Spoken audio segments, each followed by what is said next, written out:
the champions of Section 5 with a record of 22-2-2, the Blaine Bengals.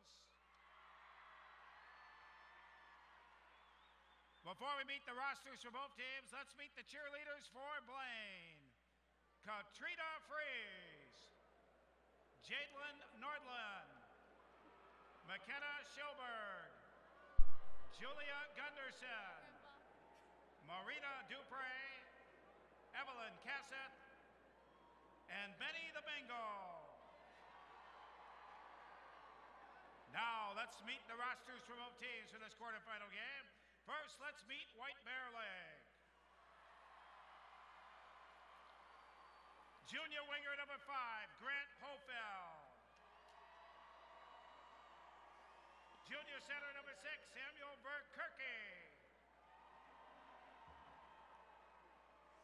Junior winger number 7, Zachary Kuyava.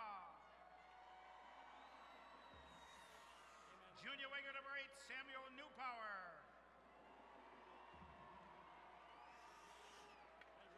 Sophomore winger number 9, Leighton Road. Junior winger number 10, Billy Rose. Senior defenseman number 11, Jacob Klein. Junior winger number 12, Tristan Johnson. Senior defenseman number 16, Cooper Anderson. Sophomore defenseman number 17, Joey Fratellone. Junior defenseman number 18, Brady O'Brien. Sophomore forward number 20, Ethan Morkey. Junior forward number 21, Carter Collins. Junior defenseman number 22, Luke Allis.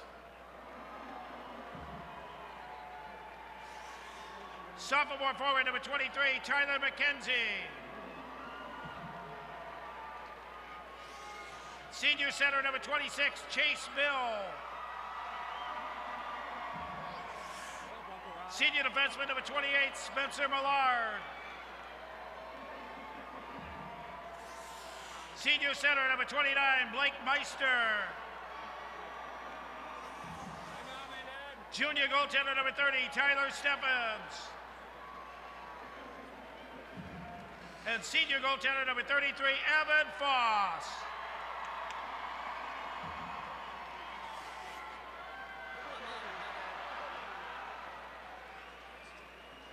The assistant coaches are Chris Anderson and Derek Simon. Head coach Tim Sager, the White Bear Lake Bears. Now let's meet Blaine. Senior goaltender number 1, Joe Daninger.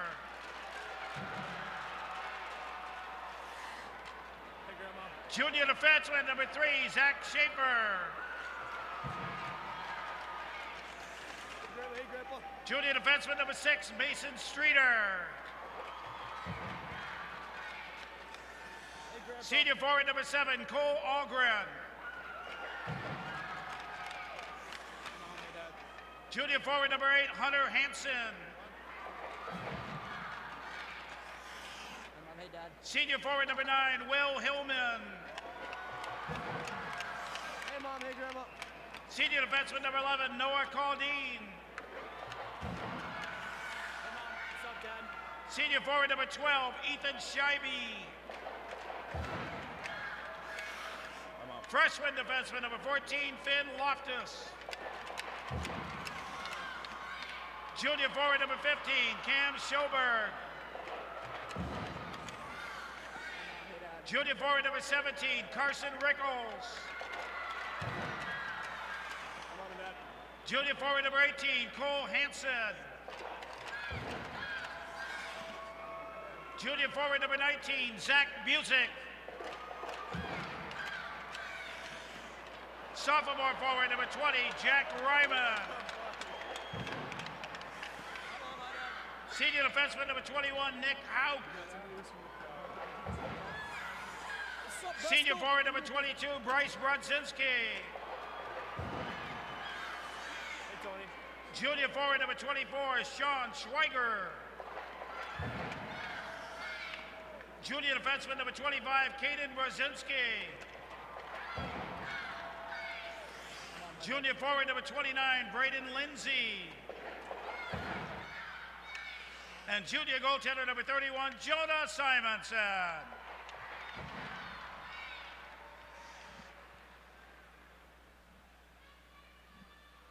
The assistant coaches are Jonathan Kell and Nick Kuhlenkamp. Head coach Chris Carroll, the Blaine Bengals. There you have it, ladies and gentlemen. The Blaine Bengals, as introduced by Here are the Lefty officials Wright. assigned for today's game. Dave On the Wright. lines, it's Craig Dietz of Moorhead, Reed Hutton of East Grand Forks. Your referees, Ron Lituri of Bemidji, Tyler Landman of Roseau.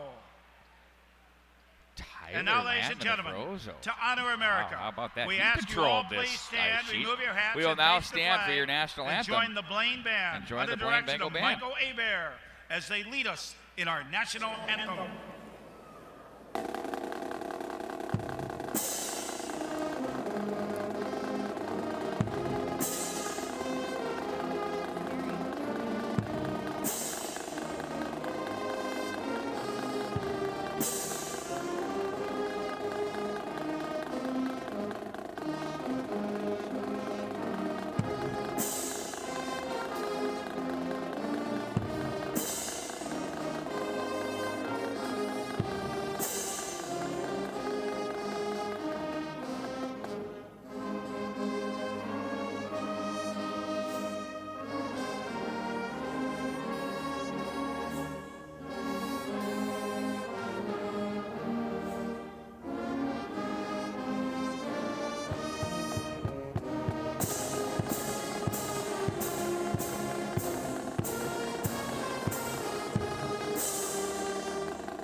And here we go, ladies and gentlemen, the Class A state tournament about to start here. The Blaine Bengals in their white, powder blue, and royal blue sweaters, or navy blue, if you will.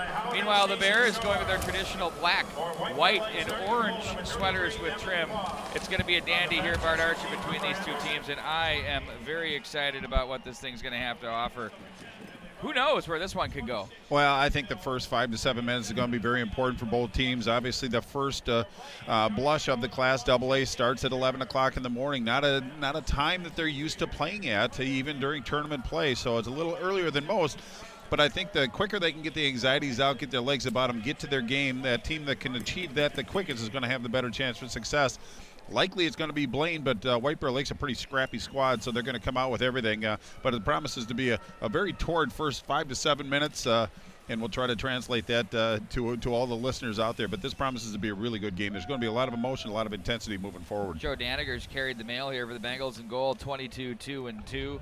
He has a 1.48 goals against average to go the .933 save percentage, 7 shutouts for Chris Carroll's addition. Tim Sager's going to give us Evan Foss. He's 12-4-1 with a .190 and a .909 save percentage, but 4 shutties to his credit. Well, and you look at the goaltender numbers. I mean, they're impressive just as far as their overall body of work, but in sections they seem to tighten up a little bit, and that goes for Evan Foss, the senior goaltender for the Bears, as well as Joe Daniger for the Bengals. Daniger's goals against average dropped to a .67, so giving up 1 goal in 3 games, very, very impressive. But both teams can play defense. Both teams can put the puck in the net. It's just who can get to their game the quickest, I think, is going to have the advantage in this game. Be sure to follow us all weekend at the mnhockey.tv. We've got podcasts, we've got stories, we've got live scoring with Todd Mulliken right now, and of course we'll always have your play-by-play action. We'll be tweeting our hearts out as well, as we aren't shy to do that as we're underway here from the XL Energy Centers. The puck's played up to the line, and that's going to be held in by Cole Hansen for the Bengals. They're moving from right to left, too far out of the zone. Nathan Streeter gets a stick on it. It'll work its way back into the right side of Daniger. That in the Blaine zone as they're going to outlet to the right wing side. Hauk was there. They'll touch this one. Brodzinski now, the Mr. Hockey favorite, I would say, as he's jammed on the play and sends that in deep. It's going to be picked up by Millard as he plays this one up to the right wing side. Sent right back in by the Bears on the play that was Chase Bill. They'll change wholesale Now it's the Bengals' long pass through center, misses the mark. They're trying to find their man. That was Rickles. No relation, of course, to the great comedian Don Rickles. Had to throw that one out there. Told Pat Micheletti I'd get that one taken care of within minutes. And that we did. You fulfilled that obligation, Off Pete. the end boards, thank you, Bart. It's going to be Brodzinski, no relation to Brodzinski. Across the line, now back into the neutral zone are the Bengals. They've had possession here most of this start of the game. Hillman carries it low as he's wedged wide by Jacob Klein. Back behind that, these are two top 10 teams. Of all of these teams in the tournament, everybody but Lakeville South is ranked 11 or higher. I can't think of a state tournament field that has produced this level of talented teams from top to bottom. No, you are correct. In fact, my memory isn't that good, and Lakeville South is a pretty good squad, probably just on the outskirts of that, but it promises to be a great tournament. Good start by Blaine so far. Klein back in. Around it goes now, stepping up from the right point. It's going to be Zach Schaefer of the Bengals. He'll ring the boards to the left wing side as the offensive zone worked by Blaine. Up to the left point. Ooh, just towing the line, wristing that one wide was Nick Hauk. 34 points on the campaign. Backhanded to the line off the leg of Hauk. Now it's going to be the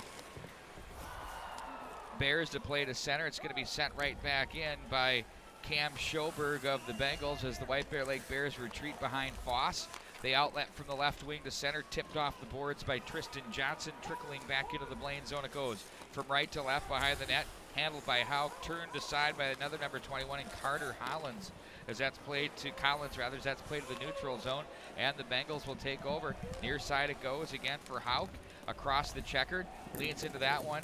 Ooh, save made and turned aside there. Nice job by Foss. He had a little knuckleball there that he had to take off the pillows for the butterfly. They'll battle to the right side of him as the Bengals both pinned up along the wall. They try to turn the tide there as there's a third Bear that comes in to make the play. That's Cooper Anderson. Now they'll break out off the right wing side, shovel the head to center. Now here come the Bears. They'll transition out of the corner, up to the line it goes. Millard with it. His shot deflects high off the glass. The Karam up high to the left point. The Bears now in the offensive zone, working the left wing boards. From the hash mark to the corner it goes. It's going to be Rose. Rose will fight off a checker, plays that one back up to the line. Millard shot, blocker pad save. Daniger turns that one to the right corner. Cycled back down low by Billy Rose, and now he's going to get a little help from back in behind the net. Checked on the play. That's Bill. Chase Bill. Now they're going to play that one up, back up to the line. Oh, that's played out with the stick about waist high by Rose. Knocked it down. Takes a wobbling puck in the corner. They got a high stick on him. 13:28 to go. And once again, we'd like to remind you that today's coverage presented by Optimal Goalie, RJM Construction, Tradition Companies, Sportsman's Guide, and Brew Pub Pizza, home of lots of matzo. Well, and we appreciate you supporting the sponsors. Without them, this wouldn't be happening. But Blaine really started out first whistling 3.5 minutes of this opening period. Blaine, for the first 2.5 minutes, really controlled the play, cut the ice in half, wouldn't let White Bear Lake even touched the puck, and then White Bear Lake with a pretty good zone exit brought it through the neutral zone. And for the last probably minute or so, it was all White Bear Lake. Didn't get any shots on Daniger, but I'm sure they kind of got some anxieties out without the whistle. They rolled the lines over, so everybody should be involved. Got their time on the ice, but it's going to be a seesaw affair. But Blaine, as I said, came out with energy. Didn't really get any good looks at Evan Foss, but one, and Foss rose to that occasion. But White Bear Lake seems to have kind of found their stride a little bit, got their legs under them, and they're possessing the puck with a little authority. Well, it was a nice start by the Blaine Bengals in the early going. And as you said, the Bears had a nice shift there. They worked the boards. It's going to be a hard-working game between these two teams. You can tell. It's going to be about the battles won and lost out of the corners and not losing your guy on the back door. I think there's going to be those issues were pretty prominent in our games last night, where you kind of start puck watching, you kind of trapped in on some plays. And those are the little things, the little nuances that you're going to have to be cognizant of. But White Bear Lake did a really nice job of possessing, but both teams very aggressive in the forecheck, sending 2 men after the puck. F3 staying a little bit high, but both teams are getting after it along the wall. But that's where a lot of battles are going to have to be won, is along the boards. And so far, Blaine has had a bit of an advantage early in this first period. 13:28 to go in it. 1-1 are your shots on goal, and the scoreboard tied at 0. Bengals will try to find some possession, but they won't, as it's going to be Ailes with it now as he controls for the Bears up high to the right point. That's on the stick of Newpower as they'll play it through center, 2-on-2 from the high slot. That's off the stick and deflected wide of Brzezinski. Back in behind the net it goes now for Ryman. Plays up to the right wing side. That's sent right back in by the Bears. Behind the net it goes for Schaffer as he plays it to the left wing side. Hillman with it. Now it's handled by the Bears as they find an opening and send that one back in behind the net. Poked away from trouble to the left wing side it goes. It's going to be Rode with it. They're going to bump this one back in behind the net. Here come the Bengals out of their zone, but the Bears converge on them. Nice check there on the forecheck. Holfeld had it for a minute, and then that's going to be trapped in offside with 12:34 to go. Well, I always thought it was a key, especially emphasizing the state tournament, is just mastering your own zone. Clean zone exits, control the puck, support the puck. And White Bear Lake with some pretty good angles really forced the Blaine along the wall and kind of took their space away. So faceoff's going to be just outside the Blaine Bengal zone. But I like the teams. They seem focused. They seem ready to play. The event is not too big for them. But that bodes very, very well moving forward as far as an entertaining game. Both teams came to play. Behind the net now, the Bengals with it. Hauk leaves back to his partner, Mason Streeter, to the left wing side. It's going to be Rickles. He finds Brodzinski across the line from the right circle. He can shoot it. That was into the shins and blocked by Anderson of the Bears. And they regain possession and play this one ahead.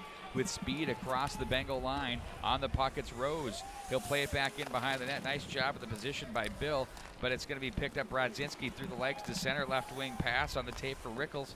His shot in on goal as Foss goes to the butterfly. Gobbles it up to the midsection and hangs on. Well, it was Brodzinski that sent it to Rickles just on top of the left circle. Took a good wrist shot, but hit him right in the crest. Goaltender Evan Foss, the senior, came out, challenged him, showing a lot of confidence, so to speak. Blaine Bengal's defensive core doesn't get too much involved in the scoring. They're good with their passing and first passes, not a lot of goal scoring, but they mind their own zone very, very well. And I think White Bear Lake found out how well they support the puck, and their rotations are very solid so far. Good sign for Coach Chris Carroll early in this first period. Back up through center ice come the White Bear Lake Bears. They've been solid here so far this afternoon as they'll play this one ahead. Back in behind the net.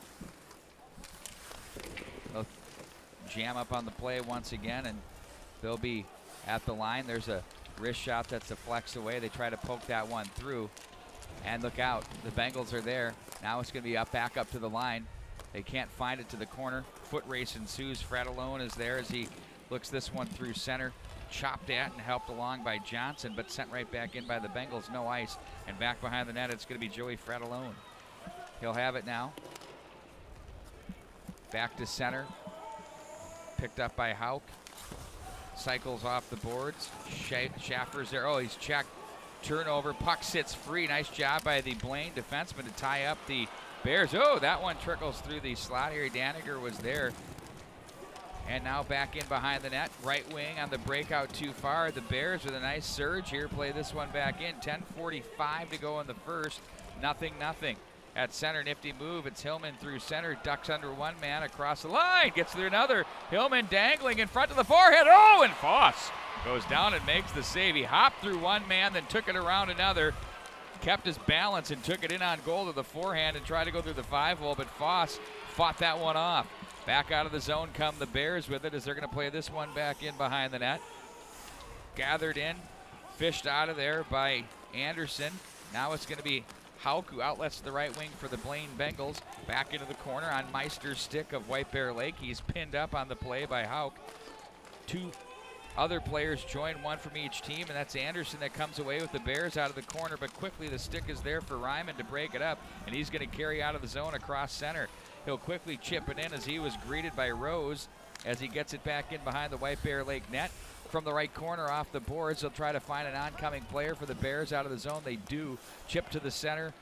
Now it's played back off behind a player on the way through. That feed there by Streeter missed the mark for his streaking player with 9:41 to go here in the period. Well, both teams are playing very responsible, and they're holding out of the puck. One thing in this format is a lot of times they get the puck and they just send it up the wall or get too excited, but both teams look very, very calm, so to speak. Couple good really zone X's by the Blaine Bengals. A very tenacious forecheck by White Bear Lake early in this, but either it's a first pass or the defenseman carries it out of the zone. If the defenseman can continue to carry the puck and get it to the checkered line, that's going to change the dynamic of how White Bear Lake attacks on the forecheck. But so far, both teams playing very responsible, but not a lot of room in front of the scoring areas. Both teams are kind of still trying to figure out how to get between the hash marks, but everybody's pushing everything along the wall, which is the right thing to do, but they're protecting the proper areas so far.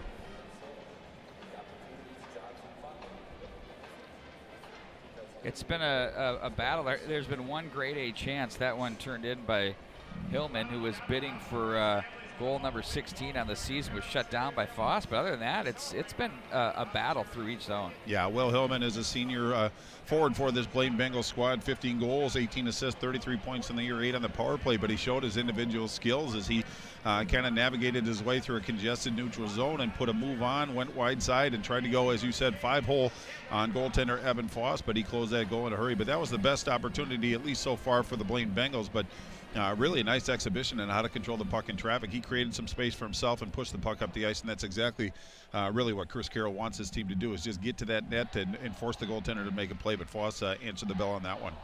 Face-off now to Joe Daninger's left. He did answer that one when needed. 9:41 left in the first period. Shots on goal, 3 for Blaine, 1 for White Bear Lake. Face-off win by the Bengals. There on it was Rickles. They come back with the ones from the left side, turned aside by Daniger, took that bid from the Bears away.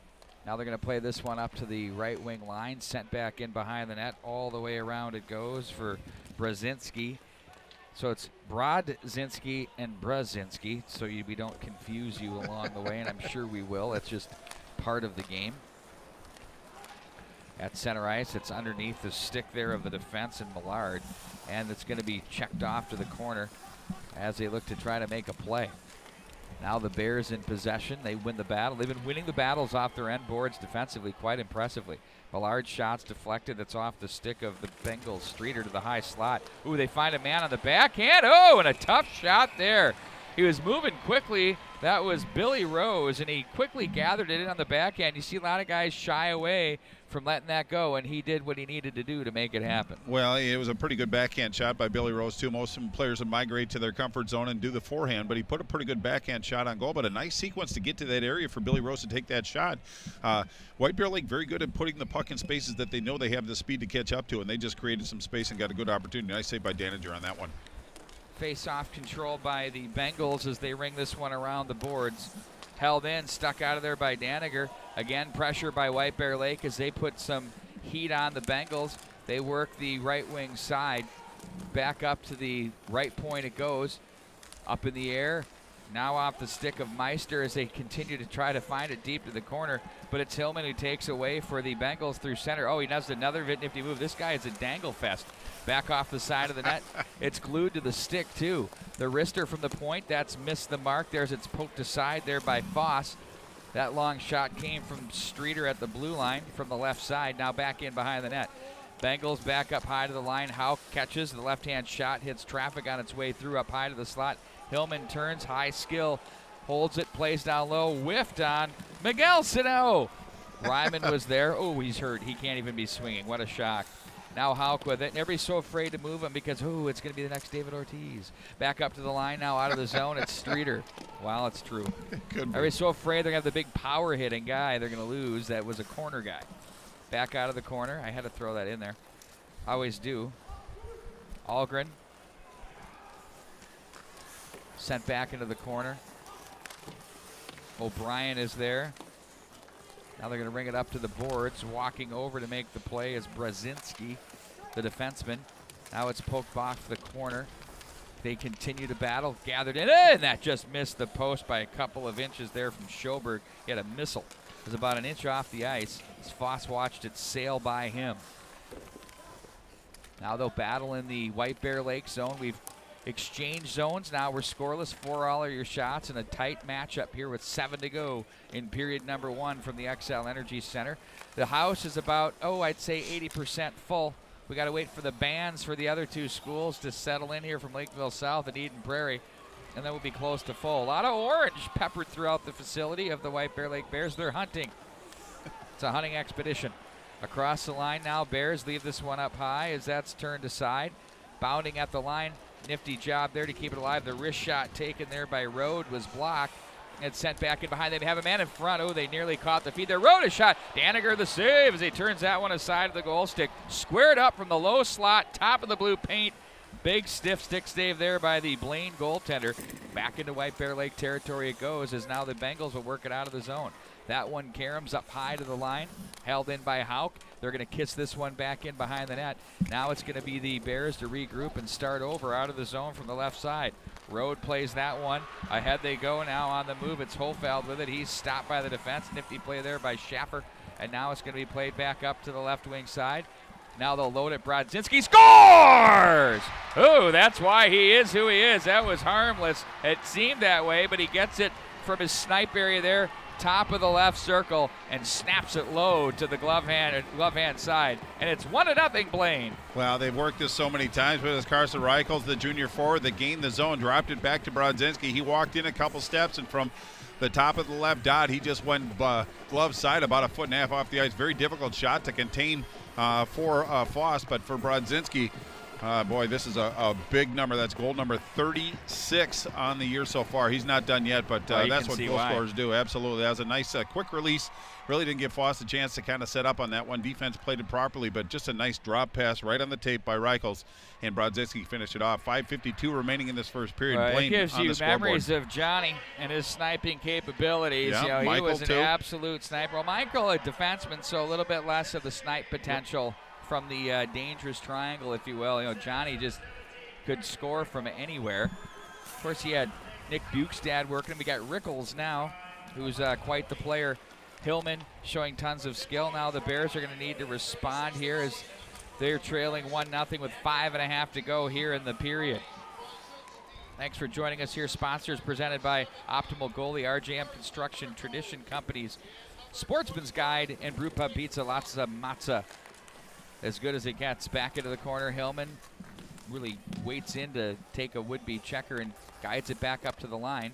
Going to send this one down the rail. And they try to muscle this one through, but that's held in on a nifty play by Hillman. From the left wing side, it's chipped in by Meister. Stopped and played back as the Bears work it from the right point, right blue line on their line back to center. Hillman watches that one trickle, and boy, this thing's like a hot potato. Nobody wants it. It's had about 5 possession changes. I'm done explaining it. To the right wing side now, the Bengals try to play that through center. Diving as Hillman pokes it in wide of Foss as the Bears regroup and send this one up to the right wing side. That's underneath the stick of Hofeld as he tries to deflect, and it's going to be gathered in by Schoberg to the right wing. Wrister, that misses the mark for Foss, and they're going to try and chip the glass. Do the Bears to center it goes. Quick transition. Brodzinski plays it to his partner Schaffer, who plays that one in wide of the mark. It thunders off the boards as it's going to be Brodzinski to play this one to the slot. Picked off by the Bears, and there's Brodzinski to make the play. All the way over to the left wing, nobody home, and it's picked up and played out by O'Brien, the defenseman for the White Bear Lake Bears, as Brodzinski takes over. Great, we've got both of them out on this shift. As Brodzinski will now chase into the offensive zone. Getting there first, though, is Rickles. Up high to the line it goes. Misses Rickles, back to the corner. Sent back in behind O'Brien for the Bears. Ringing the wall is Ailes. And now it's played back behind the White Bear net as that attempt by Newpower was stopped by the pads of a Blaine player. That one sent wide of the mark by Brodzinski. Now Rickles is checked on the play. Well, I've been saying his name a lot. In on goal, Foss the save. Ripped by Rode around the wall. No ice on the play. 3:20 to go here in the period. Back in behind, set up by Daniger.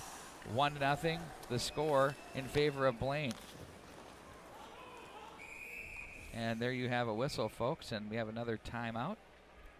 Well, I really like the way that White Bear Lake's defending in their own zone. They're really forcing everything to the outside along the wall, but it was Reichels and Brodzinski that worked a little magic down on the offensive right side in the corner. It was Reichels that came out all alone, had some space, put a shot on Evan Foss, but Foss, a nice, confident goaltender. I like the body language after he was scored on that one. He came out and challenged Reichels on that, but I like the response from White Bear Lake after they got scored on. A lot of teams will take a bit of an emotional dive, and it's very difficult to regain that energy, but they didn't miss a beat you're not going to come into the XL Energy Center on a Friday and think you're going to shut this Blaine Bengals team. So it's just one tally against, 3:08 left in the first period. Plenty of time for White Bear Lake to reestablish themselves. But I really like the body language. I like the method in which they answered back. But Blaine Bengals seems like they're starting to get into the areas and creating some space. But again, White Bear Lake playing very sound defensively.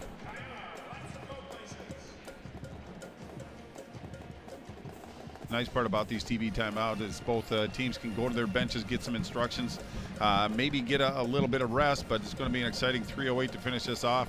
But the benefits of the TV timeouts is they're extended time, obviously, between line changes, so you can it gives the coaches a little bit of flexibility moving forward. Oh, it's going to look real good for the Eagles of Eden Prairie, who are ripping two centers. You are correct. Rudrud and Jensen are, oh, they got the 45 dude just looking whacked with the cymbals. He's working them hard. Well, good for him, right? Okay. We're going to face it off at center ice with 3:08 to go. And we have the White Stripes song kicked in already. All right, Seven Nation Army. Back across center, Hauk with it. Hello to John Sands. He's listening on from the Speedway in Chaska. And Bart Archery's got a very special guest with him. The shot stopped and saved there. Paul, of course, I believe is his manager. They've been waiting for the shout out. Our very own Patrick Lilia blew that off yesterday. Patrick. Do you blame him? Klein with it. Stick save, rebound. Oh, stick was checked there by Rose on a fine defensive play by Busick. Up and out of play it goes. They better keep an eye on the Bears' Billy Rose, the junior winger. He's had a couple pretty good looks. He's had two great opportunities. He had another one right there, but the puck was wobbling, bounced over his stick. So it could have been a great opportunity for the Bears. Went for naught. I'd like to say hello to Connor Beaupre and Matt Snazza, who's joined us. 2:33 left in this first period. Blaine up by 1. Face off to center ice it goes. Across the line. And now it's the Bears back across center. Stick save by Daniger as the caram's going to be handled by Hillman to center ice. Cut off by the White Bear defense. It's Millard right to left. They go across center. Shot in on goal. Daniger, the pad save, the big rebound. Another save by Daniger. Here come the Bears with two chances back to back. But now it's going to be Caldine to gather it in for the Blaine Bengals. 2:02 to go in the period. 1-0, 7-5. Shots 7-7 now. Shots are even between these two additions. Daniger for the Bengals watches that one trickle underneath his stick as it's Caldine with it. He looks back up ice, plays to the right wing side. Here come the Bengals as they'll angle through center. Nifty job there to stick it off Bradzinski's stick as the Bears will play it high in the air off the glove of Meister. And that's going to be gathered in by Bradzinski as he plays that one ahead. Checked on the play. Back to the corner. Missed there by Bengal players. They try to find it to the slot. They battle through. Here come the Bengals. Energy wraparound. Foss gets there. Puck's loose. Oh! Scores! They find the lower right corner. Hard-working goal. Up high, Bart Archer. Was that Rickles or Hansen? That was Cole Hansen, junior forward. And for Hansen, that's goal number 13. But they were just relentless. First, it was Reichels that tried to wheel around and stuff it in. But Foss did all he can to keep it not only out of the net, but to hold on to that rebound. But it squirted out in front. And it was Cole Hansen that finished that play off. Now it's 2-0 Blaine Bengals. 1:24 left in the first period. Still plenty of time for the Bears to answer, but that's a very, very big goal. Well earned. I will say that the Blaine goals have been clean goals. So if you're a coach, you like to see the clean goals. You don't really care at this point, but really good contest. But it just went back on the stick to Hansen. He just in one fell motion put it behind the goaltender. Hello to Anthony and Julio watching on or listening on yes. From Frederick and Rosen. I think he opted for us over Frank Mazzacco. Do you blame him? Appreciate that. No, I appreciate that very much. I sure don't. No, Frank's a great guy. Oh, my God, that was terrible. Been doing this long enough where I just don't care. Yeah. From the right wing side, it's going to be handled now by the Bears as they play this one up and out of play, and will face off with 1:15 to go at the center ice area. Well, it is a very important moment for the White Bear Lake Bears. Really, just 1:15 left. You want to finish strong. You don't necessarily have to cut the lead. You're down 2 goals against a very sound defensive squad in Blaine Bengals, but you just can't allow another miscue in your own zone in the winning moments of the first period. You can't. Nice exit out of the zone by White Bear Lake. And here they come across the line. as it's going to be swung up the boards by Schaffer. As you heard Dave Wright call it out, last minute to play in the session. Wrister, save, oh! Opportunity there with a swinging stick about shoulder high was Collins. They let it go. Oh, nice play away from traffic by Busick. It's going to be played to the right wing outlet for the White Bear Lake Bears across center, one-handed. Hauk will take over for the Bengals. Backpedals to his left circle and plays it to center. Big muddy scramble in front of the penalty box area and sent right back in by the Bears with 27 to go in the period. The Bengals with 2 goals. Great opportunities by them. Now back in behind they go with Streeter as he controls and looks up to the right wing side. The Bengals will play it far side. Hillman took it off the skate, lost his balance, but stayed on it. It was going up and out of play. You want to talk about heart and effort. That player just left his feet to try to pull it out of the air and keep it alive. I love it. I like that kid a lot. He's got some pretty good vertical, too. He got up pretty high and did everything he could to keep that puck in play, but just 10.5 seconds, neutral zone face-off. So something pretty quick is going to have to happen, but you have to appreciate the effort of Will Hillman on that. Not only his navigating with the puck, but trying to keep the puck in play as well. Pretty athletic. We'll face off at center. It's going to be Brodzinski for the Bengals with 10.5 and Rode for the Bears as it's the Bengals to play to the left wing side. Bears will regroup. Blaine gets the number 2 seed here as the coaches set those seedings for those of you that are wondering at home. Bart, we're going to take a quick timeout. When we come back, we'll have more coming up for you. We'll need to hear from our good friends at RJM Construction. Right here at the MNHockey.tv. It's a state tournament at its finest, and we're happy to bring in the architect, one of the guys that has a lot to do with putting this together. Brad Berrickman is the Vice President of Community with RJM Construction out of Golden Valley, and they've done a lot of these beautiful structures that we see that our kids get to play in, that we get to participate in as adults and play the great game of hockey. And Brad and his company are also partners with the Herb Brooks Foundation, which is a big reason why we're here today. So, Brad, without further ado, thanks a lot for joining us here between periods. Happy to be here, Pete. So I love this topic because I was intimately involved in a specific build-out of a building at the Hopkins Pavilion. I've utilized the rock at the St. Louis Park Rec Center. Those are 2 of your more recent jobs that I've been a part of, and you guys continue to churn them out. Can you tell us a little bit about how your firm got involved in the hockey arena space? So it really started with the founders of the business, Bob Josart and Joe Maddie, and the very first ice arena project that we ever did down in Phoenix, Arizona, as well as Plymouth, Minnesota.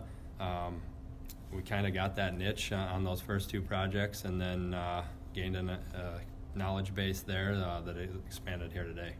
What have you found in terms of municipalities, whether it's cities, not many privately owned rinks here, as far as their needs and what they need? Obviously, there's a budget constraint, but you have to make money, too, to keep your doors open. How have you been able to work with the municipalities, and have you found that to be an easy process? It's definitely an easy process, and what we've found over the years is they're building facilities that are 50-plus year facilities.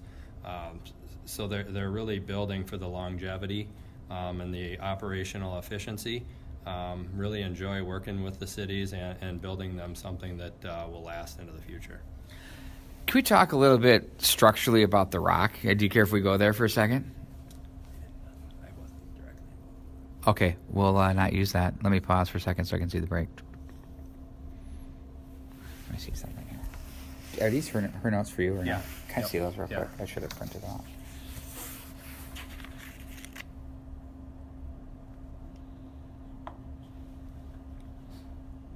I wasn't. We're cool. So in terms of what you guys do to put together projects, there's a lot of details that go into play. I mean, it goes from refrigeration to structures to, I'm sure there's a lot of code that you got to meet as far as what has to be done. How deep into this do you have to go as an organization to make sure everything is right as you build? So our experience, like I say, our refrigeration partners can build ice anywhere. Our job is to give them a building envelope that basically encapsulates that whole thing. important factors, I think, goes without saying, the insulation of the structure itself. So we work with our design partners to come up with the most efficient insulation systems to house these ice boxes, as well as dehumidification units is one of the more critical components within the facility as well. Do you find as if are there different needs in the dehumidification from facility to facility? Some are renovations, and some are build-outs. What I think, to me, just being a novice, that would be a heck of a challenge, especially with our summers. For sure. I mean, when you're dealing with an existing building structure, you have to take that into account. Building envelopes constructed in the 60s and 70s didn't have the, technology that we have out there today. So you can really run into condensation issues and things like that if the building envelope isn't technically up to code. So when you guys take on a project, it's usually probably a bid. I'm sure that's how it works in the industry, correct? Typically when we're working with the municipalities, we act as the construction manager. So we're involved in the process from basically the onset. We work along with our design partners, and I say that the clients get their best value with the involvement of a builder such as RJM Construction early on during the design, to have our input on cost and technology side up front during the design. Over time, with our involvement during the pre-construction, you can save a significant amount of money during the design. Let's talk a little bit about the tree rink that you guys worked on. I mean, it's an incredible vibe in there. Now, when you did that, did you start on the roof, or was that in the building? Can you kind of walk us through that project? So there was interior demolition that occurred early on, but they basically built the rink facility on top of that parking structure. One of the cooler features of that project was we actually had to lift a crane on top of the roof with another crane to start erecting that facility. So that was pretty incredible means and methods, something we're really proud of. How delicate was that? I mean, so not only are you lifting a crane with the crane, but you're on top of the demo with the crane, and you don't want to see the structure come down. A lot of engineering involved, and a lot of pre-planning meetings and coordination with the city to block off the streets and things like that. So then you've got the big window that is on what I believe is that kind of the southwest side of the building, something like that. And there's the tinted glass that can be controlled. Was that something that you guys were a part of? And if so, how did that all come about? So we were involved in the pricing aspect of that during the design. Value is always at the forefront during the design and engineering, and we were definitely involved in cost solutions for that.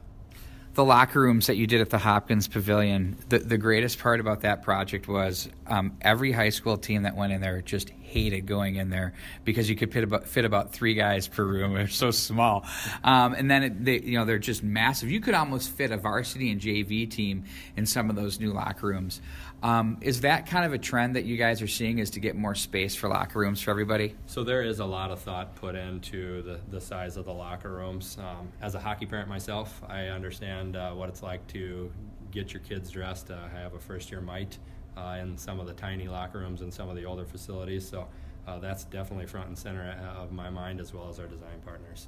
And then in terms of other things that you're seeing, so if there were structures that were built, let's say, when I think of like the larger facilities that were maybe built in the mid-'90s and how they've evolved to today and how things have changed, has there been a going trend that you've noticed as far as some of the upgrades and features that you guys are putting into rinks right now today?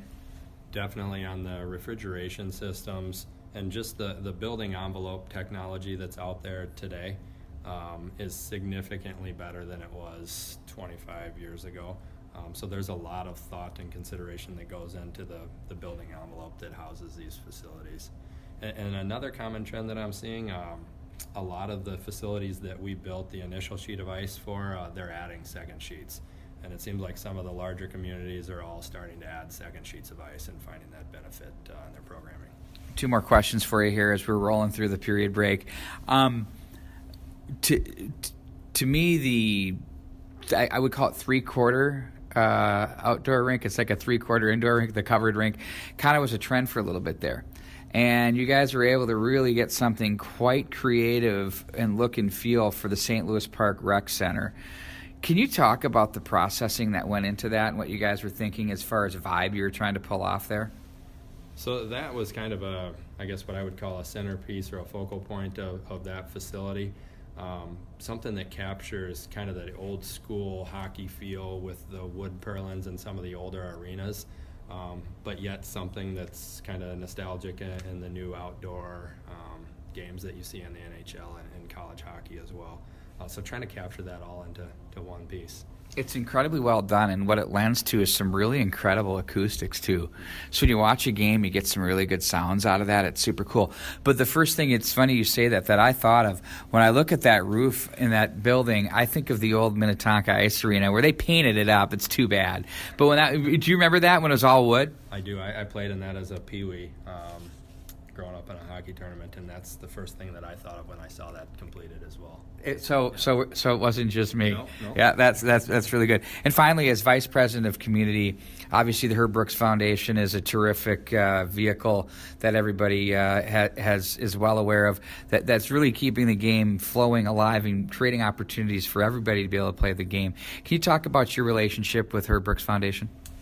We are very proud to be a part of the Herb Brooks Foundation. Have been for all the time that I've been here at RJM, and definitely proud to be a part of that. Brad, thanks for joining us. Thank you, Pete. We'll be back with more right after this.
16:23 to go here in the second period. The Bengals with a quick tally.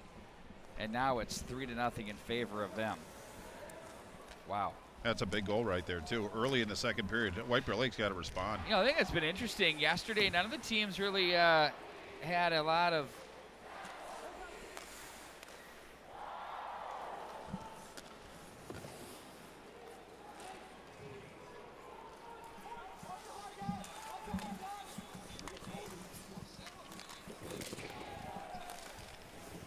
not a lot of penalties here last night, Bart Archer. Well, I think let the kids determine, as long as it's not egregious. I say let the kids just determine the outcome of the game. And so far, it's been a pretty clean contest so far. Both teams have a lot of respect for each other, but that doesn't mean that emotion is out of the mix. But that was Hansen that scored that goal. We're still waiting for the assists on that one, but again, I don't think Blaine really cares too much. But this now it's an offensive zone faceoff for White Bear Lake. Very important to win possession and put some pressure again on Joe Daniger, the senior goaltender for Blaine. From the Bengal zone, it's back up at the right line, behind the net, off the side of the cage. It's the Bengals from the corner with Hauk as he's forced to the left corner. That's through a pair of skates. Now it's going to be handled by Collins. Off the boards it goes. Oh, across the line, nifty play there. Good defensive job by Fratellone as he plays this to the neutral zone. Back in behind, it's the Bears in control with it as they play this up to the left wing side. Gets away from Johnson's stick. Now White Bear Lake takes control once again. Bengals with that hefty 3-0 lead early on here in the second period, Bart Archer. No question, that's got to feel good for their psyche as they continue to create some space between they and the Bears. For the Bears offensively, they've had a couple of chances. They misfire on that long pass, and icing will be the call as that gets underneath the stick of Billy Rose with 14:48 to go in the period. But for the Bears, it feels like it's a bit of a stress or a struggle for them to get things gathered in offensively. Well, again, this is a Blaine team that can not only score a lot of goals, but they can defend as well. Only 39 goals against coming into this game in 26 contests, so pretty stingy on the defensive side. So White Bear Lake's just got to get something positive to happen and get some good feelings back, but that third goal is a big one for Blaine.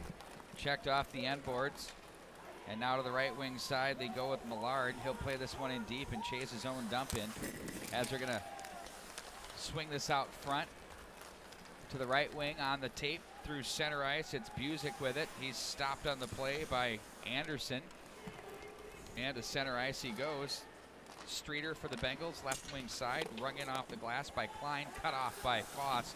The Bears try to ring the boards to the left wing, but there's Brodzinski to cut that one off. He had the big snipe for the first goal of the contest. Low glove hand side, there's a chance in front, scores! Oh, what a feed, hard work off the right wing side. Hansen feeds over to the left side, and it's Rickles that buries that one. It's now 4-0 in favor of Blaine. Wow, this line has just been a killer for Blaine so far. If you're a White Bear Lake fan, yeah, a tough line when they come out, but for Rickles, that's going to be goal number 40. Nice milestone for that young man. He's already got 2 tallies. You didn't stutter. 2 tallies on, yeah, boy, that's 40 goals. That's a big number for high school hockey. But Hansen on the assist, so he's got 2 goals and a helper too. And Hauk on the score sheet. The original one was in this period was Hansen with his 14 from Streeter and Hauk in 37 seconds, and this one is Reichel from Hansen. We're waiting for a second assist. But boy, it was just Fawcett a little aggressive on the initial play. Nice cross-ice pass just over to the left offensive hash mark, and Reichels with a nice redirect. Well, the puck worked. It's 40 goals at the high school level, man. I mean, that's a real accomplishment. That's the real deal for sure. Face-off controlled now by the Bengals as they play this one ahead through center again. There's a snapper that misses the mark by Busick. Off the boards, Chris Carroll's team from Blaine leads 4-0, and they have a shot on goal advantage of 14-9. Back behind the net it goes. Ryman is there. This Bengals team is formidable. Short list of title contenders here for sure. Holfeld scores as he takes it from the left to right across the line, and he gives his club a much-needed marker as the Bears get on the board as they trail by a score of 4-1. Well, you can just see the emotion surge on the Bears bench. Obviously, being down by 4 goals to a very quality Blaine Bengals team, they needed something positive to happen. And Grant Holfeld, the junior winger, gave them that energy, kind of as you described, Pete. Gained the zone, went wide, just took a shot, and it went up and over the shoulder of Daniger. But now it's 4-1. They have some positives now. They can build on this. They're only 3 good, effective shots down. They got some work to do. You're down 4-0. You go Superman and the South check. Well, I'm sure he just felt some emotion on that one. But, well, again, you know, it's a big goal for his team, and I'm just thinking he's celebrating the moment. But you're right. Well, I'm just saying he pulled out all the stops. Yeah, he went to the grab bag. Didn't leave anything in there, did he? Well, he didn't go bow and arrow, Bart Archer, like you do, or bazooka, a la Andrew Commerce. Remember the bazooka? Yeah. All the way down the middle of the ice. Just let it launch from the right side, or we call that rocket, a shoulder-propelled rocket launcher, or whatever. Now it's going to be handled by Hansen up to the line. Snapper saved by Foss off the big redirect. And they'll take this one back up to the line, do the Bengals, and send this one right back in behind. Now it's the White Bear Lake Bears with it, back in behind the net. Fratellone plays that one to center. We'll see if this fuses a little bit of life into the Bears as they cut that puck off in the zone. Stick save Daniger, turns that one aside. Very smooth goaltender. Back up across the left wing side. It's going to be Scheib with it. He's stopped on the play as that was stick checked by a White Bear Lake player. Now Algren is there, taken away by Klein from the right corner for the Bears. To the left wing side they go for Meister. He gains the line with some speed.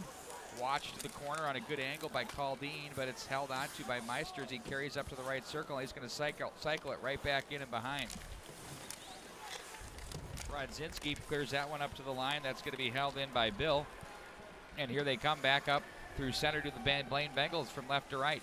From the right circle, that wrister by Hauk is blocked, and back in behind the net it goes. Played to the corner by Frattel, I checked that by Reichels, and now it's going to be the Bengals to center, glove down from the checkered, played back in wide of the mark. Behind is Foss to cut that one off. He had to hurry as there was Anderson to help him out, the defenseman for the Bears, to play it up to the right wing side. They try to win the battle, but the Bengals are there in numbers. Again, the White Bear Lake Bears come away with it. It's played through center by Newpower. Behind the net it goes.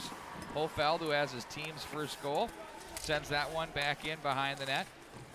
Now the Bengals will win the battle off the right wing boards. They've got numbers up. Oh, look who's trolling in the slot. It's Brodzinski and nobody there. Ooh, all they needed to do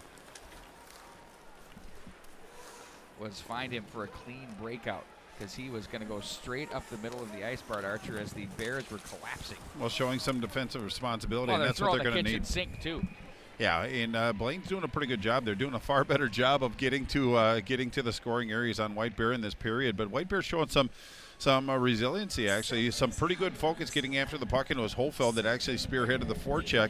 But if they can kind of win some battles to the pucks, get some possession, maybe put some pressure on Daniger. But the only time Daniger's really seen shots, he's answered the bell. But White Bear Lake seems to have a little bit better purpose, a little better focus after that goal. They're 3 good shots down. Obviously, not an easy thing to do against Blaine, but you get the first one out of the way, and sometimes that's the hardest one to get. Tonight's coverage, this afternoon's, this morning's coverage, however you want to look at it, wherever you're listening to us, is presented in part by Optimal Goalie. Check out Larry Grace Jr. He's as good as it gets. He takes it off ice. Sure, there's a lot of on-ice training, but he will work with your diet, your off-ice training, turning goaltenders into athletes and mental goalies, something that has been missing in the mix for quite some time. RJM Construction, if you're part of an association board or municipality that has an arena that needs some work done, check out their work. They're as good as it gets. RJM Construction, they did the Trier rink on top of a parking ramp. How tough is that project? For the Minnesota Wild, they did the Rock, the outdoor cool facility at the St. Louis Park Rec Center, and they turned my favorite rink, the Dump, known as the Hopkins Pavilion, into something of beauty. It's beautiful stuff there.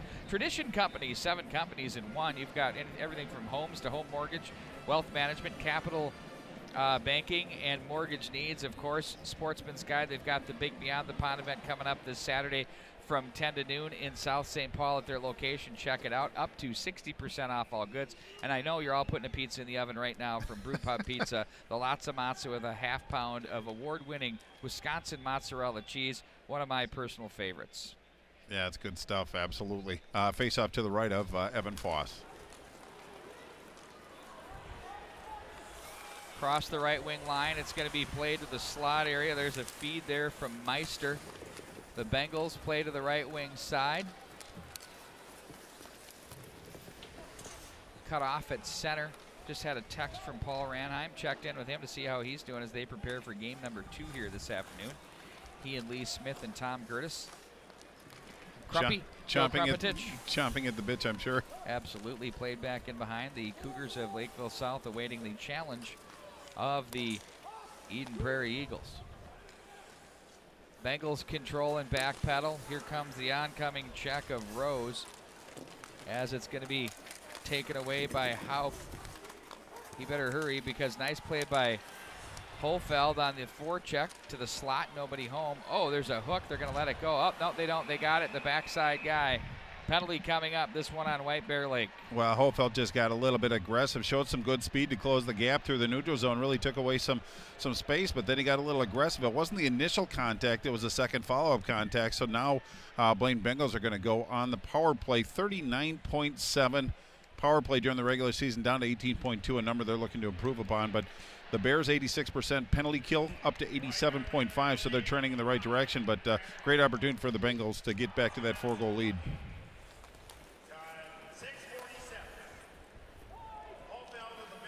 So Holfeld peppering himself all over the score sheet. Now he has a goal and a penalty. I guess in high school's version, we just need to get him a helper, and he'll have the Gordie Howe hat trick. Right wing go the Bengals. That power play, Bart, 40%. You got to be kidding me. Yeah. In fact, 31 of 78. That's a staggering number. Stay out of the box.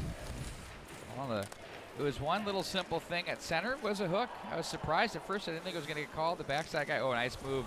And on goal. Oh, a pad save made by Foss off of bullet by the oncoming Reichels.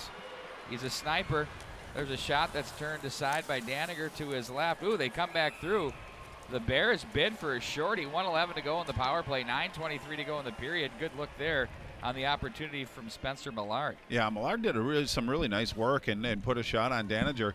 But it was Blaine that actually made the initial save, but it was Foss that came back. And then it was White Bear Lake coming back with some speed through the neutral zone, but it was Millard, as you said, went wide, put a shot on goal. Then the follow-up, he did it from behind the goal line, tried to bank it off the goalie, so nice job by Daniger to keep that puck out of the net, being on the power play. Good chance, good effort by White Bear Lake. Here they come now, the Bengals out of the zone to the right wing side for Brodzinski. Fights off a check. Oh, he leaves a pass to the right side. A sprawling save, knees down, blocker pad out. Rickles was stopped on the play. Now here come the Bears winning a battle off the boards. Nifty move through center. That pass too far for Meister back into the corner as he's washed on the play. Check. Brodzinski gets away from one man. He's quick on the puck through center, 2-on-2. The big man's going to carry this one across the line. He's poke checked by Klein. Nice job there. And here come the Bears in transition. They've had a couple of rushes. This is their third now in the shorty with 24 to go in the Blaine power play, but they're going to turn it back up ice. And here they go on the move with Hansen. Hansen low in the corner, had Brodzinski loaded up. There's a shot by Hillman that's turned aside by Foss. Shots on goal are 15-13 in favor of Blaine with 8:20 to go in the period and 6 to go in the man advantage. Their shots have been pretty good ones too, so Foss has done a good job of making some big saves at big times. 8:11 left in the second period. Ahead they go. Blaine Bengals and a whistle on the play. Well, really, that was a mistake there. We'll face off in center ice. But I think White Bear Lake's really a good kill so far as it stands. But it's Chase Bill that scored the shorthanded goal against Hill Murray that proved to be the difference in that game. So even though Blaine's on the power play, they still have to mind their defensive responsibilities because this White Bear Lake team can score being a man down. But really good penalty kill by the Bears. That's got to give them a little energy. I don't think it's going to deter Blaine for what they have in front of them, but it does give a little bit of energy when you put a nice kill against a 40% power play and get out of it unscathed. But shots, as you said, Pete, 15 for Blaine, 13 for White Bear Lake. But the shots that Blaine have put on Evan Foss have been pretty good quality saves in sequence of saves too. So Foss has done a good job of keeping his team within 3.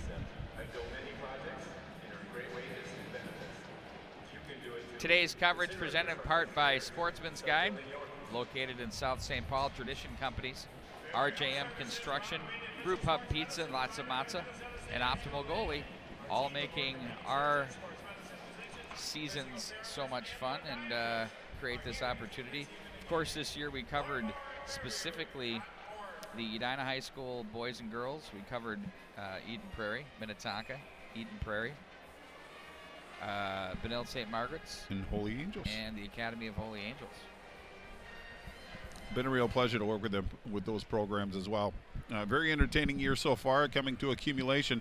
If I neglected to mention the summary of the White Bear Lake goal, it was Hofeld with his 14th from New Power in O'Brien at 3:28 mark, which brings us to 4-1, 8:08 left in the second period. Pretty decent crowd assembled here, Bart. It's almost full now. I mean, there's still some room up top for, you've got the Eden Prairie kids coming in, and of course the Lakeville South, but that's about all we need to have a full XL Energy Center. Well, I got here about an hour and a half before the game, and the ramp was full, so I think everybody drove themselves. Carpool River maybe. Center ramp? Yeah. I never learned. It really was, huh? Yeah. Well, at least the one that I normally park in. I had to go to the other one Which and walk one a do you little park farther. Science Museum, I guess. The one next to it? Yeah. I had to take stairs, Pete. I was a little winded. I was a little worried about it. I had to get some sustenance, so I had a couple cookies when I got here. And I don't Were they eat crunchy? cookies. No, they were very good. I don't want to distract you. It's like saying squirrel to a dog. Don't worry, I got Mully. Mully's all over the cookie run for me. At center ice, it's played back in. Everybody has their task, right? Yeah, Mully's the scorekeeper, live scoring for us here at the MNHockey.tv. Still, I can't tell you how happy I've been with the way the articles have been going over in the diary. Yep. Me just absolutely bitching about the fans. Both of them were playing at the same time during the period break. Well, it's a Mind-numbing. I've become an old man. Here they come now, Algren across the line. Wrist shot, the right-handed shot goes against the grain, turned aside by Foss, read it well. Good battle by Schoberg off the boards. I've been impressed with the stick work of Blaine when they've been converged upon. There's a shot that hits Foss on the side of the net. The Bengals buzzing the offensive zone. Back in behind Foss, to his left it goes, and the White Bear Lake Bears will carry this up the left wing. Long pass through center, that's off the hand of Hillman, and it's sent right back in, too far for Daniger to handle. With 6:57 to go in the second, 4-1 in favor of Blaine. Along the goal line, they muscle their way through. Hillman tried to bull rush his way there, and having none of that was Cooper Anderson, the defenseman. Well, Cooper Anderson did a good job of staying with him, but it was Hillman that actually worked his edges from a shallow angle. He tried to go right in front of the net, and it was, as you said, Cooper Anderson that drove him into the net. Net off the moorings. Faceoff's going to be outside the zone, but that's what Hillman's been doing. He's a very effective player for this Blaine Bengals squad, but working his edges, going to the net, funneling to the net is very important in the state tournament format, and he did just that. But good defensive play by the Bears.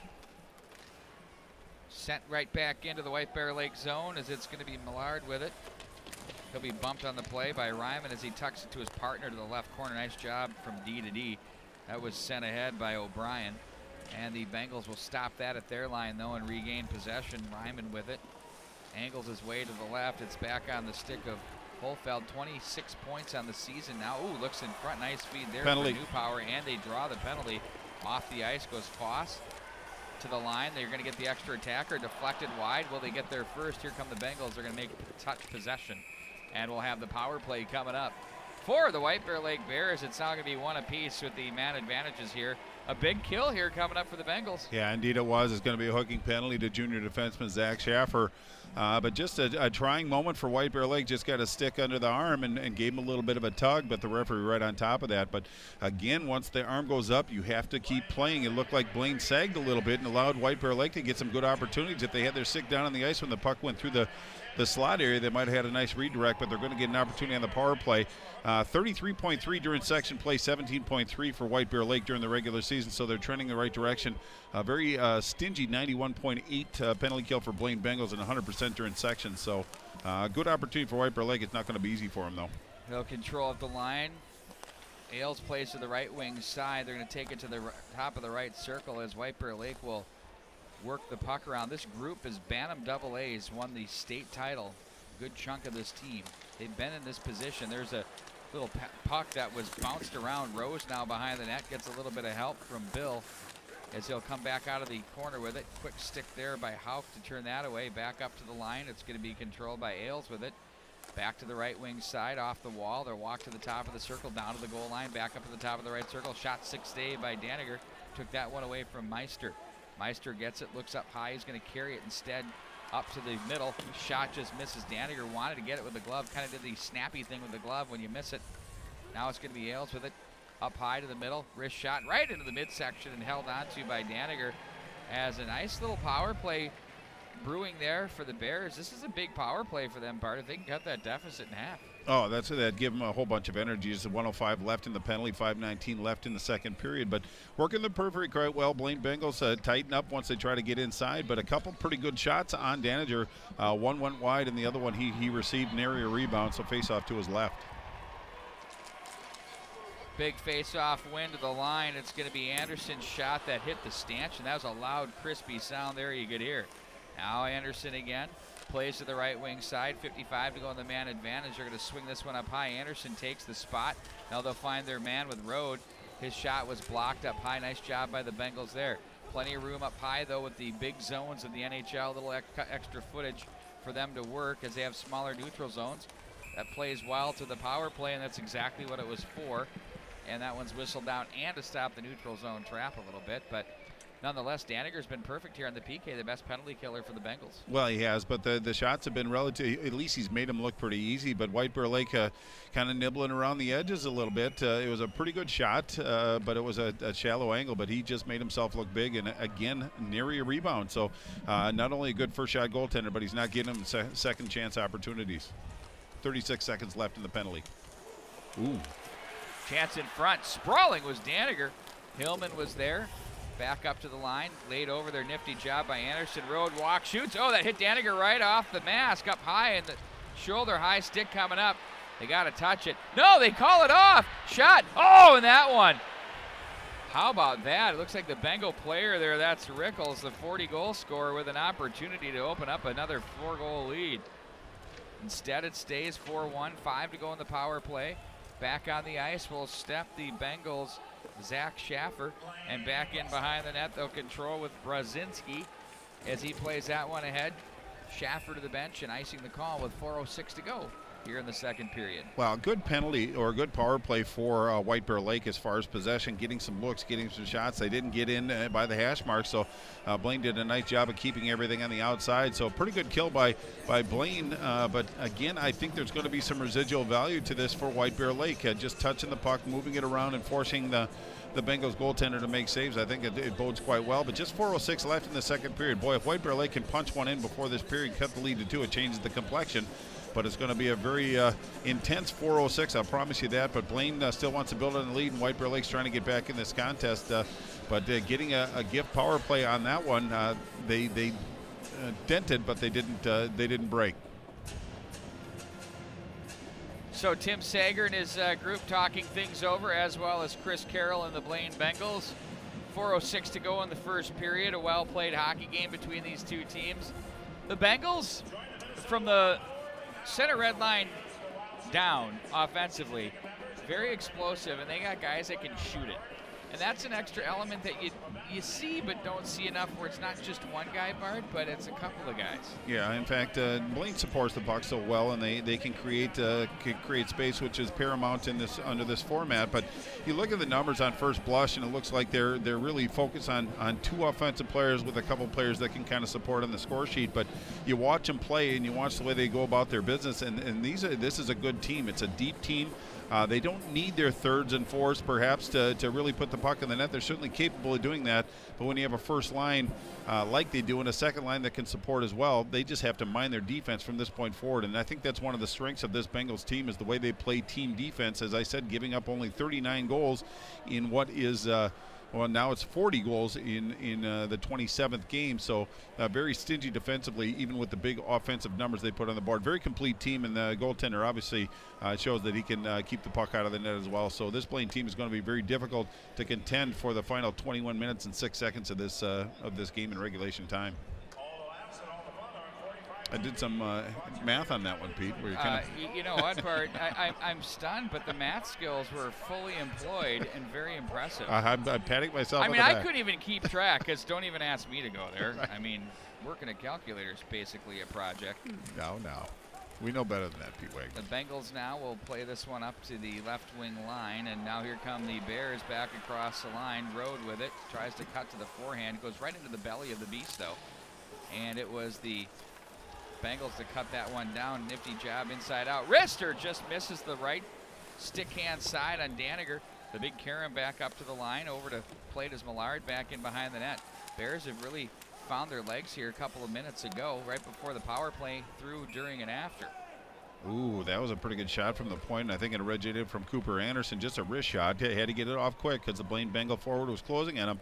But there were some big bodies in front, and I'm talking about New Power, and I'm talking about Road in front. So I don't think Daninger had really good sight lines, but it actually deflected up and over the glass before he actually got a peek at it. So, again, Blaine in the right spots, contesting in their own zone and defending quite well. Face-off controlled at center by the White Bear Lake Bears as they're going to angle that one in and play that one to the corner. Flipped up through center ice. That's going to work its way back into White Bear Lake territory. Klein with it from the right corner. Long pass to center. Touched, but that's going to be controlled by Busick. So they'll play this one D to D to the Bengals from right to left. Deflected in with the stick angled by Hillman, I believe that was. Now it's going to be picked up by Klein.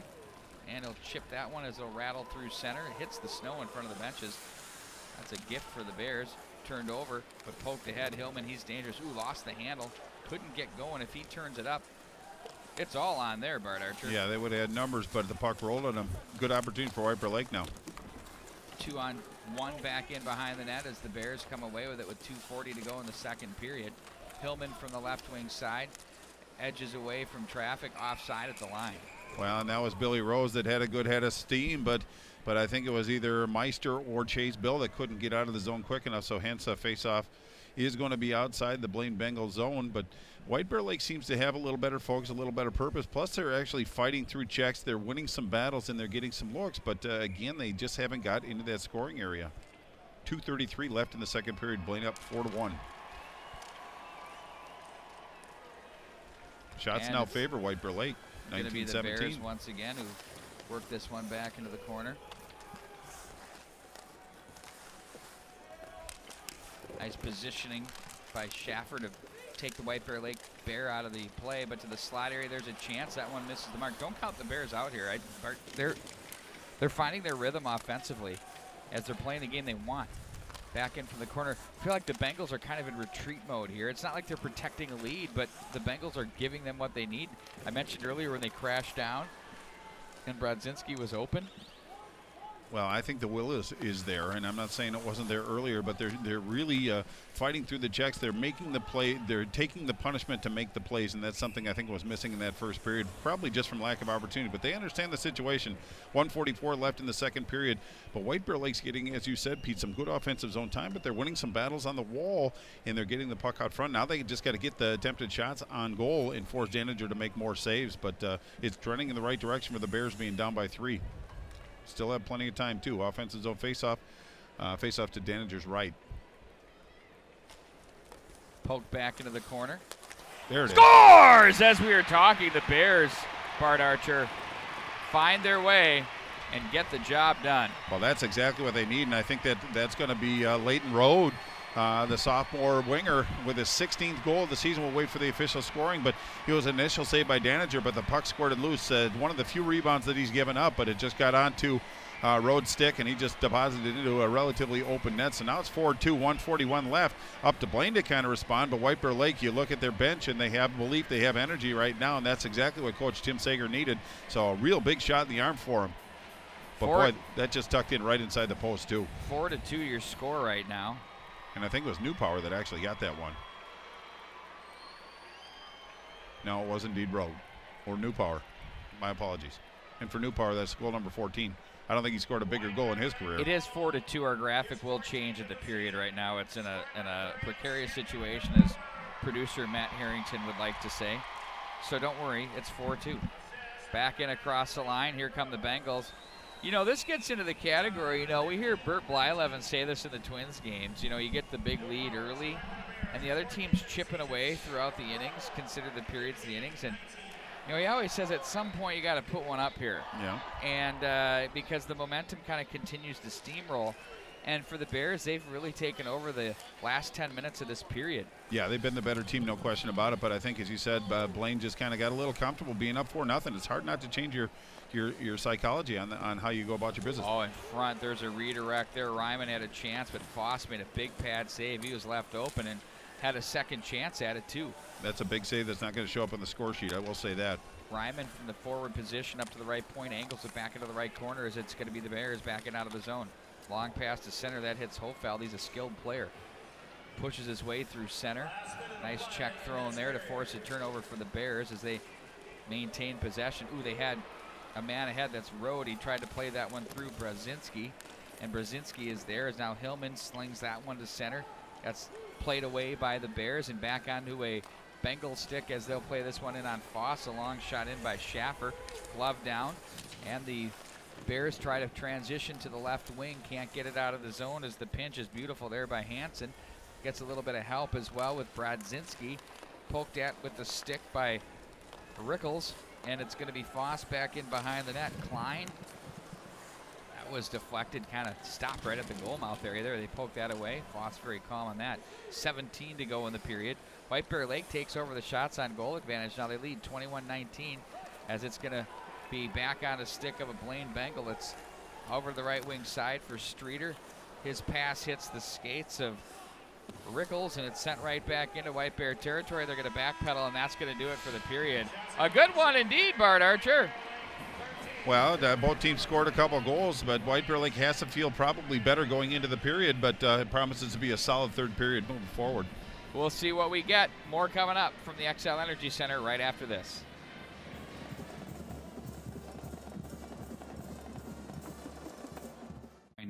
By Tradition Capital Bank's Scott Boyning. Scott's the market president for Tradition Capital Bank. And Scott, you got quite the thing going on here. Can you kind of give us an overview on Tradition Capital Bank? What is it? How many employees, future offices, or what you have for offices and future growth? Sure. Thanks, Pete. Thanks for the opportunity. Tradition Capital Bank was a de novo bank in July of 2005. Today, 13 years later, we're about $700 million in assets, so a nice-sized bank. Main locations in Edina, Minnesota. We have a full-service bank in North Oaks, and possibly looking going to the West Metro in 2019. Oh, really? Can you give us any nibbles of what you're thinking, or just growing the franchise? We've got a lot of clients and referral partners out in that area, so that we will be able to service the entire Twin Cities metro. Boy, that's fantastic. So you'll have all angles covered there. From your bank, I personally bank with you. Thank you. And I love it. It's very efficient, very impressive. The staff is great, and all of the services are fantastic for me from a business perspective. Can you tell us a little bit about what makes your bank unique? Yeah, we really focus on the relationship banking model, which is really getting to know our clients. So we're more positioned as a private bank, which means a lot of different things to different people, but really what we're focused on is larger relationships, less customers, more service. Kind of the old school way of doing banking. We sit down, meet with an individual, talk about themselves and their business and how we can help them. If it's over a cup of coffee or if it's at the bank or at their business, it's the face-to-face handshake type relationships we have. That I think in this day and age in banking kind of sets you apart with some of the big guys. The big out-of-the-box chain type banks we've seen. But the other thing is how much has that, do you think, contributed to your future growth out to the West, and also your $750 million in assets, that type of strategy? How much has that played into it? It's a very important part of our strategy. We're 99% referral based, so great clients like you, telling other people, that's the best way for us to grow. We've been organic growth from day one, hiring good people and taking care of our clients, and that's how we continue to kind of see our growth going forward.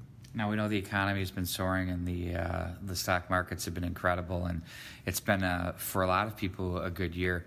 How has the year been for Tradition Capital Bank? It's been another strong year.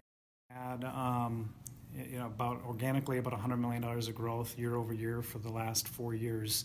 And a lot of that is attributed to the overall economy in the Twin Cities and Minnesota market and the real estate market. Obviously, lately rates have gone up a little bit, but we still feel there's a lot of strong growth in the new housing, new construction area going into next year. But we also, we're getting larger as a bank, we're getting more diversified. So seeing businesses grow, need for capital, and with rates going up, we're also paying a little bit more on deposit rates, which correspondingly kind of can help or hurt your margin depending on how you're doing. In terms of, we kind of touched on a little bit about word of mouth and your relationships and those kinds of things, but what is one of the things that you do to, beyond that, to compete with the larger big name banks that you see the signs everywhere? Yeah, for us, it's try to make banking simple and quick turnaround. We're locally owned and operated, so we make decisions here locally really quickly. Term sheets usually within 24 hours for a loan. Deposit accounts we can set up very efficiently, very fast. Technology is a game changer. I think that's the great equalizer in banking going forward. So we continue to invest in technology to help make it easier for our clients and their businesses to do business with us. Now, we do know that technology is part of everything, and there are some tools out there that people employ in every aspect of business. What have you done on the banking side of things to utilize that? For us, it continues to be, I think, paramount is the security side, and we continue to make investments in security. You're seeing a lot of fraud, cybersecurity, things like that in the news. And then mobile apps, continuing to make our mobile app the best we can to make it easy, taking a picture of your check to make a deposit so you don't have to come in, moving money. We're also researching additional ways for people to be able to move money easier. Yeah. You've heard of Zelle and different things like that. I think you're going to continue to see that. Fintech's a big word these days, but more innovations in technology will help banks like us compete with the bigger banks.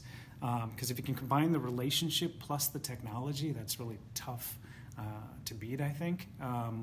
So, kind of be a fast follower, if that makes sense. Yeah, absolutely. Why not? You don't need to invent the wheel, you just need to modify it.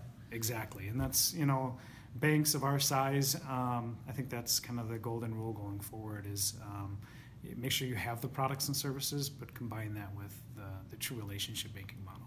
Any last words you have for our listeners? We'd love to help you. We're here in Edina and North Oaks.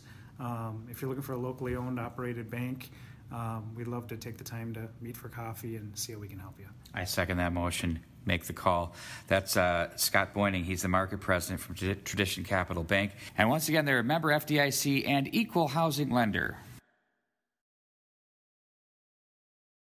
It's coverage here at the Minnesota State High School Hockey Tournament, and we're joined by a very special guest. He's known as Matza Matt. He from Brew Pub Pizza and Lots of Matza. Matt, thanks for joining us here today. I know you're a busy guy, and we got lots to talk about. You've got some great product and some of the best ingredients in your pizzas for sure.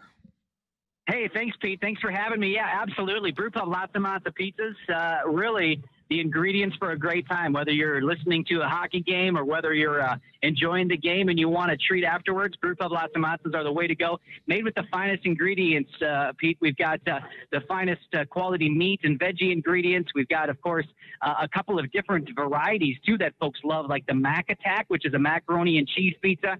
And then the best thing, the one thing that sets Brew Pub Lots of Matza pizzas apart from the rest, over half a pound of award-winning Wisconsin mozzarella cheese. I've never heard anybody say, whoa, hold on the cheese. That's too much cheese. So we definitely have a great amount of cheese. We've got the great sauce and that thin crust for Brew Pub Lots of Matza pizzas.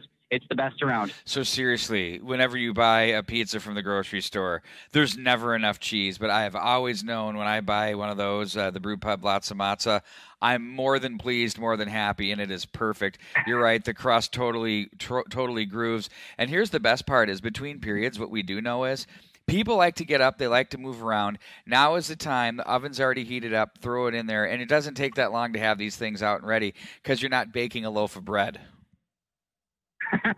Yeah, that's exactly right. Hey, pizzas are the answer, whenever you're having friends over, or if it's the traditional Friday night pizza for the family, for mom and dad and the kids or whatever the case may be, Brew Pub Lots of Matza pizzas are the way to go. And the one thing I love about too, it's a filling pizza. Like, you buy some of the other brands that they just, you have one piece, 2, 3, 4, 5, and you're just not satisfied.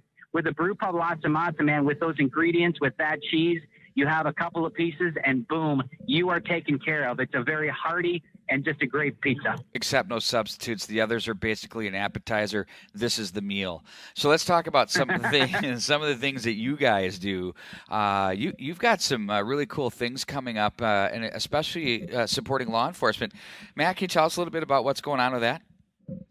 Yeah, absolutely. We're a local company, Pete. We've got a production facility in Maple Lake, Minnesota, so made right there. We've got a production facility in Kaukauna, Wisconsin.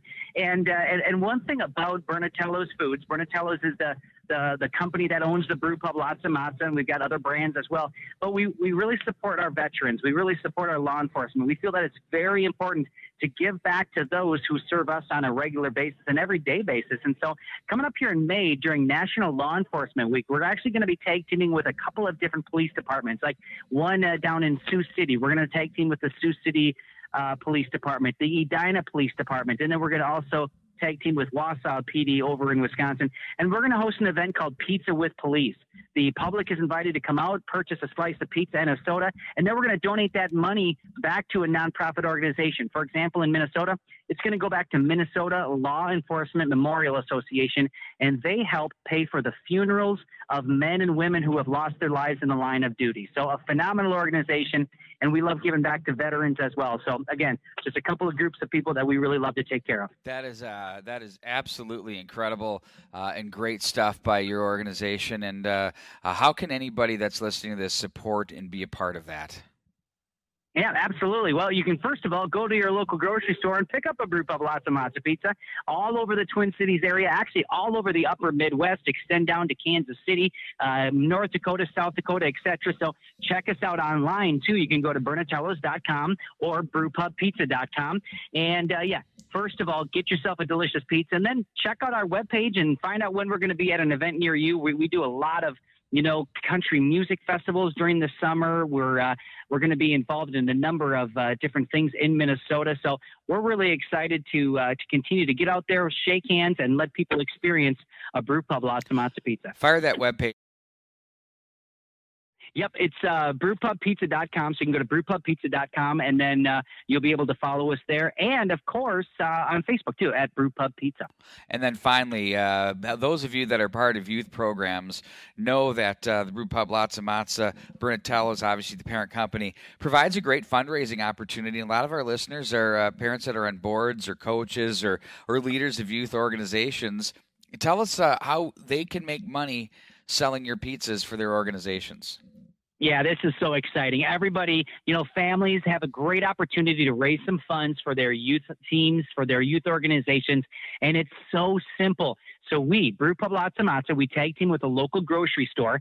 Folks that are involved with the team or the organization go out and sell coupons, and then those who buy the coupons can bring it into the grocery store and redeem them right there. So your kids aren't delivering the frozen pizza. So, I mean, I'm sure it's happened before where you forget about the pizza and then before you know it, it's in the back of the car and you forgot to take it to Sally's house. That's not how it is with our fundraiser. So, yes, again, check it out. Check out more information at our webpage, bernatellos.com or brewpubpizza.com. And we've got a lot of great information there on our fundraising. It really is, and it's helped out a lot of teams. Edina, I know, Youth Hockey Association and their high school does it as well. So, check it out. It'd be great for you to come on board. That's awesome stuff. You don't turn the youth players into your delivery drivers. Instead, as we go to the store, we can pick it up and enjoy great product. Matt, be safe. I know you're out and about, and you're a very busy guy. Thanks for joining us here with the State High School Hockey Tournament coverage. Have yourself a great day, buddy.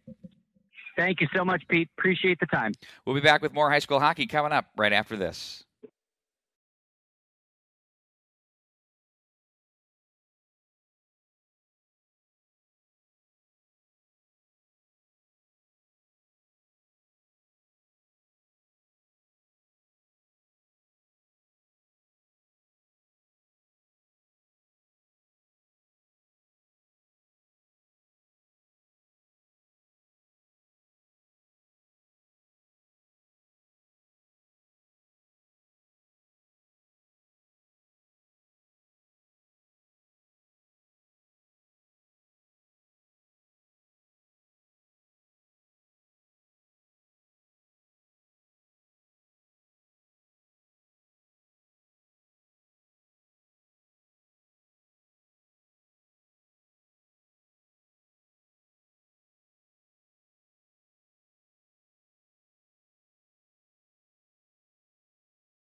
Well, we're just about a minute away from the drop of the puck, so we'll take this opportunity to catch you up on scoring. Thank you for joining us. It was Blaine that opened up the scoring in the first period at the 11:08 mark. It was Brodzinski with his 36 from Reichels and Hauk. And then it was Hansen with his 13th from Reichels at the 15:36 mark, and that's where the period ended. Blaine holding a 2-0 advantage. Then Blaine opened the scoring up at 37-second mark of the second period. It was Hansen scoring his second goal of the game, 14th of the season from Streeter and Hauk. Then at the 2:50 mark, it was Reichels scoring his 40th goal of the season from Hansen. And then White Bear Lake got on the score sheet at the 3:28 mark. It was Hofeld with his 14th from New Power and O'Brien. Then at the 15:19 mark in the waning moments of the second period, it was New Power with his 14th from Rode. Shots on goal that period, 13 for White Bear Lake, 2-period total of 21. 10 shots on goal that period, 2-period total of 19 for Blaine. And we are at 4-2. Blaine has the advantage, but it seems like White Bear Lake has the mojo. We're just moments away from the drop of the puck. Going to be Brodzinski in the face-off circle against Rode, and the conversation along press row among here with the Jackals and yours truly. Of course, I'm not a Jackal. Was the next goal the biggest? The cliche was flying. Well, a one-goal game as opposed to a three-goal game is a significant difference, especially in this theater. You know, the old thing is you start squeezing the stick. You know, I think Blaine had a great start, and White Bear Lake probably didn't get to where they wanted to be. That one goes off to the wild blue yonder and up and out of play, but I don't think they got maybe the start they wanted. But without question, Bart, White Bear Lake has found their game, and you know, I think this is going to be a terrific third period. Anything can go here. No, in fact, but the White Bear Lake just has to kind of get to work, but they finished that period very strong. It looks like they have that same energy moving forward. I'd like to say hello to Chase Hallenbeck for joining us in the crew at the Hopkins or the Brookdale Honda store. Appreciate you joining us. Wow. Chase, working hard. What's his role? He's a technician, but he's also a referee. Oh, really? He's a large man, so he doesn't get too much pushback from any of the players. He's not afraid to assert it. No. He'll never be accused of that, that's for sure. Hauk behind the net, wedged on the play there by Rose.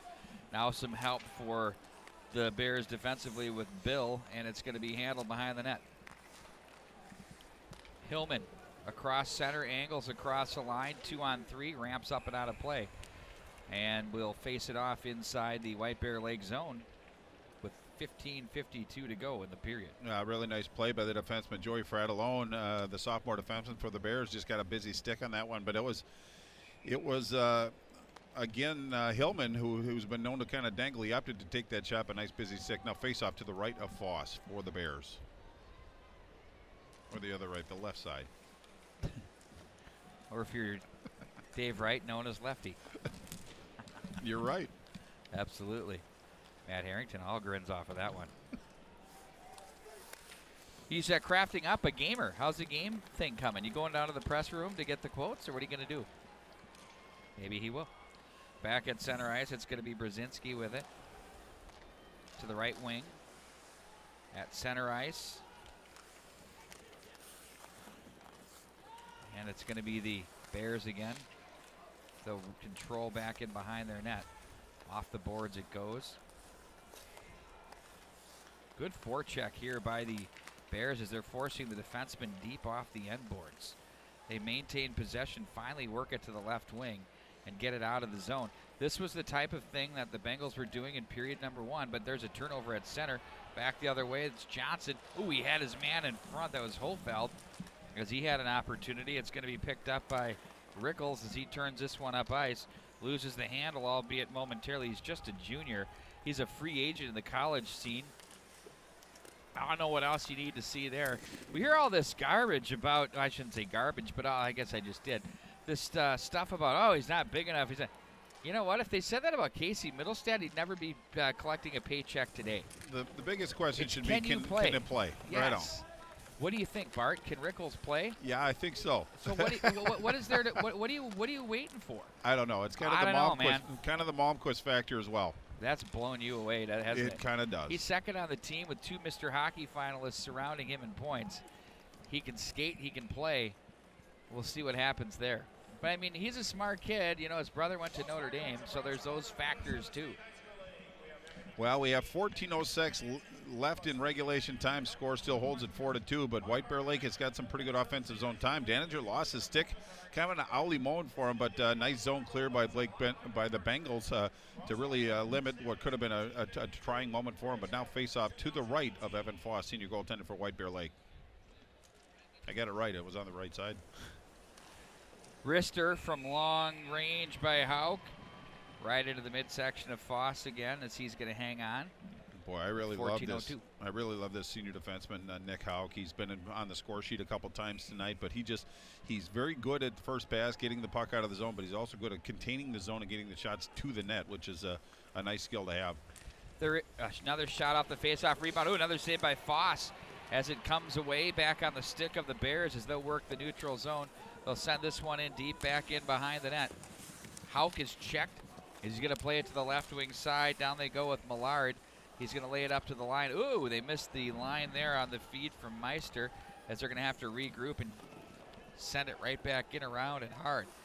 No Bears were there, but a Bengal was, who sends that one to center. And now it's going to be back in off the end boards with Millard. To the right wing side they go. There's a feed from the high slot. Daniger makes the save. Another shot through traffic. They run into a would-be checker, and out of the zone they go with Caldine as he's going to work it across the line 3-on-3, and they're just offside there. Oh, it was Buzik that was just offside. He couldn't stop his momentum, but it was an odd man rush for this Blaine Bengals team. So they kind of shot themselves in the foot a little bit. But again, some trying moments for Blaine in their own zone. White Bear Lake doing a good job of actually getting it to the open man and getting some shots. But again, Blaine's busy sticks really kind of limited that opportunity. But kind of an up and down battle right now. But the emphasis is obviously on White Bear Lake to cut the lead. They're still down by 2. 13-12. Once it gets around the 7-8 minute mark, I think the time is really going to be a factor, but shots are squared 22-22, but the important statistic is Blaine is up by 2 on the scoreboard.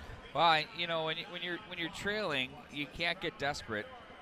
You got to play with what you believe in and just stay to it and just keep going, and then you get a break. And, you know, you got to have things happen on your end. Your goaltender's got to play well. Your defenseman got to get the job done. And, you know, eventually you can start to stake claim to the hockey game.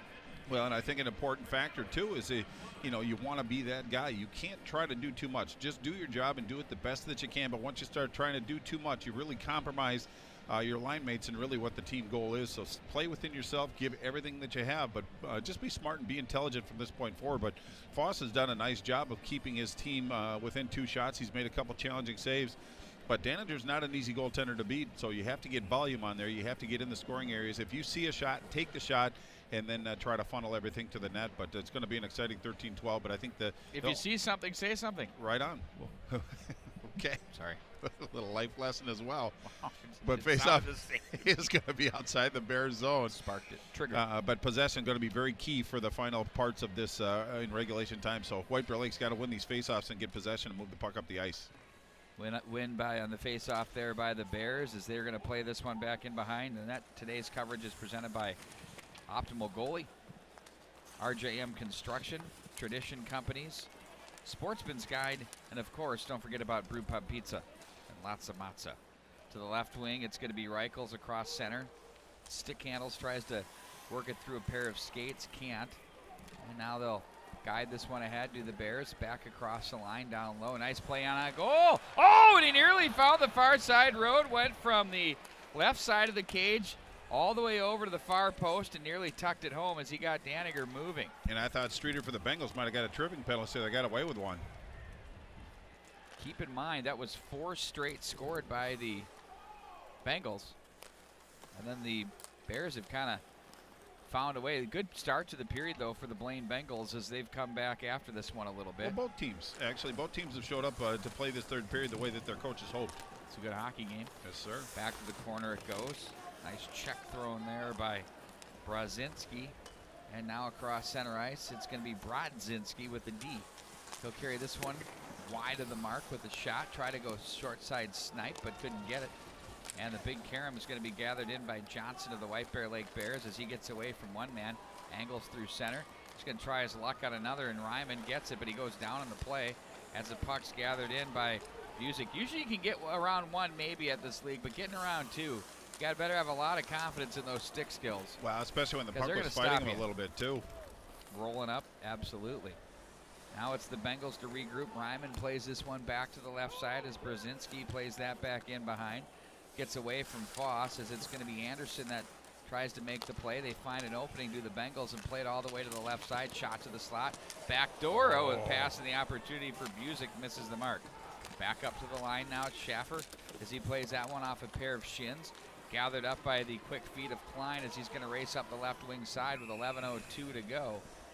And they're going to face off at the center ice area as it goes up and out of play. Well, he's just trying to chip it off the boards and get after it, but it went into the Blaine Bengals bench, so it's going to be a neutral zone faceoff, likely at center ice. But now we're down to 11:02, so just 2 ticks over 11 minutes remaining. Shots still square at 22 apiece. But again, the clock is ticking awful quick for this White Bear Lake squad, and it's not going very quickly for the Blaine Bengals. You know, Rode had an incredible individual opportunity there, which was all sorts of trouble on his way through to the goal mouth area. Nearly brought this to a 1-goal game, as instead it reads 4-2 in favor of the Bengals, the number 2 seed in the state tournament, the 75th anniversary. What a great historical thing this has been. It's a treasure, truly, here in the great state of Minnesota. Now it's going to be the Bears out of the zone across the line. Drop pass, left circle. Rister's deflected wide of the mark as the Karen will take it up to the right wing side. In deep it goes, though, to the hash marks, and the Bengals will clear it to safety. That one might not. Indeed, it does have enough as it trickles in across the line. And icing your call. Well, Schoberg for the Bengals and Fratellone for the Bears. We're trying to track that puck down, but again, an icing, so it's going to come all the way down to the Blaine Bengals face-off to the left of Joe Daniger, the senior goaltender. They have a shot at Tim Sager up on the big screen, and he looks very poised and calm and cool for being down by 2 in the waning moments of a third period. Yeah, he's always very confident in his teams and their abilities. Been a long-time coach for the White Bear Lake Bears. His kids have shown some great character today, coming back from 4 goals down to cut it to 2. They still have some work to do, though. Across the line, they look to the slot area. Nobody there. Hansen was there as they're going to play this one up and out of play. At least 2 schools very familiar at the youth level for sure, Bart Archer. Oh, absolutely. We'd like to mention that once again, coverage presented in part by Brew Pub Pizza and Lots of Matza, Sportsman's Guide. Be sure to check out their KFAN listener special. I mean, they're going to have a show there coming up Saturday, the 2 days from now, on March 9th, from 10 o'clock till noon. Beyond the Pond will be there. They'll have them all there. Louie Nanny will be in the house, plus up to 60% off on select merchandise within the store. You can check that out. Of course, in South St. Paul off of Concord, known as 3 and 494. Tradition Companies, you need a house, need a mortgage, want to get some capital banking done, some wealth management. And golf. You like that one. That's my contribution. It's kind of their little-known factor. Also presented in part by RJM Construction for your arena needs. They can do remodels. They've done some great stuff around the state of Minnesota. They've got some gems indeed. The Tria Rink, really their crown jewel for sure. And then also presented in part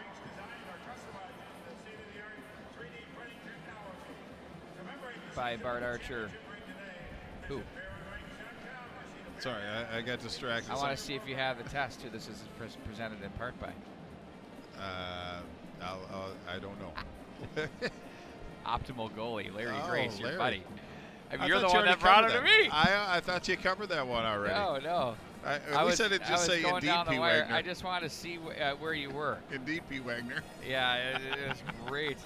Larry Grace, great guy, good Absolutely. goaltender. You know, you've known him for a while. He does Yeah. a really good job with the goalies and knows what he's doing for sure. Highly recommended. Yeah, we're about ready to get back to action. Just 4 ticks under 10 minutes to go in regulation time. Face-off, as we said, is going to be to Daniger's right.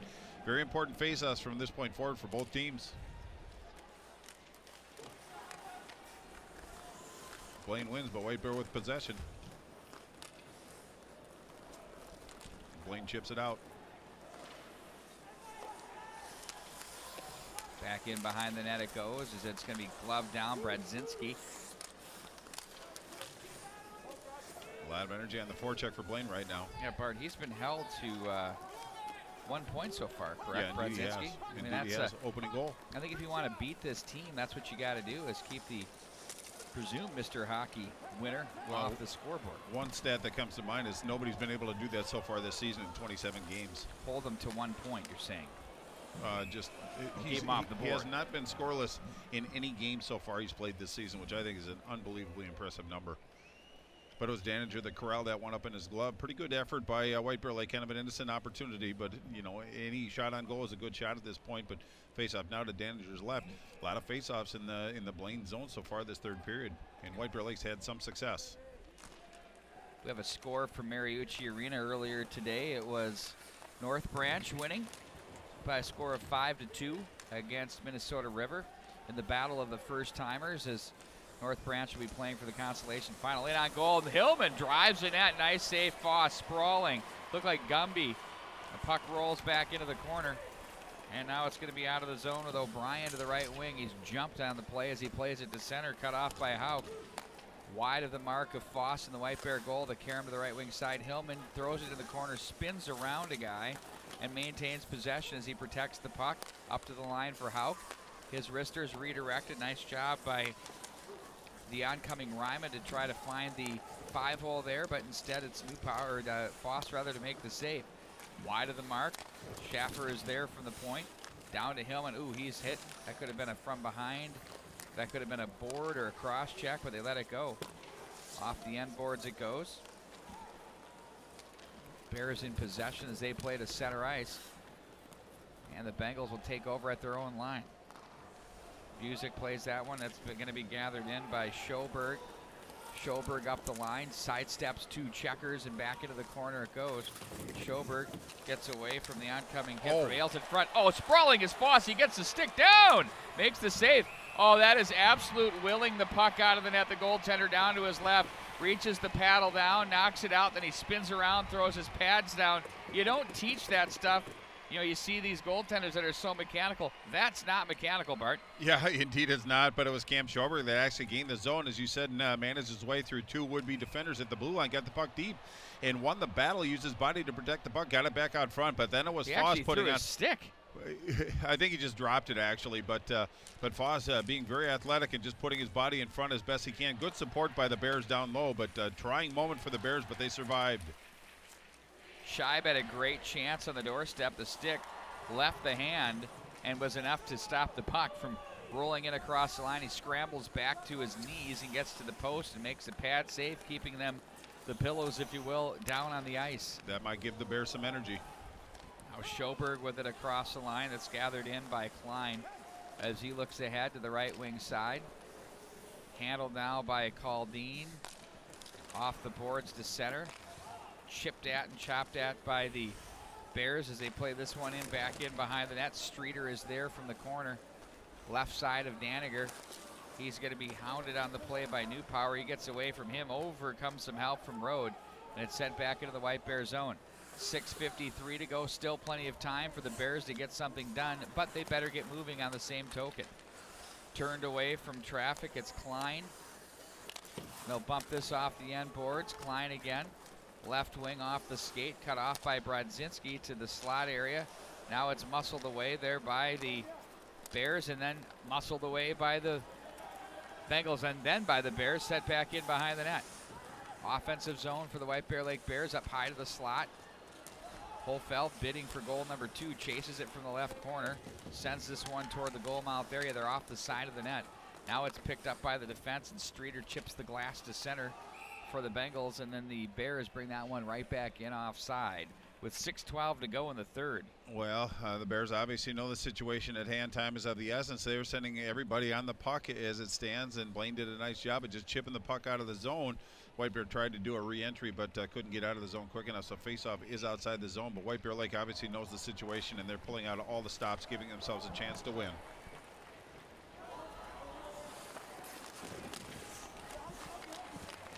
Bengals behind the net. Schaffer, Hillman, right wing pass. There's a chance in front. 3-way passing through center that nearly found its mark to the slot, but they missed it, and back in behind the net it goes. Now as the Bengals and the Bears battle for position. To the line, held in Nice job by Hauk over the right wing side. Shot save. Oh, sprawling is Foss. How did he make that save? And then he had his back to the play. It rolled up off his right hip. And a penalty coming up on the Blaine Bengals. Well, it's going to be Hillman that's going to go as well.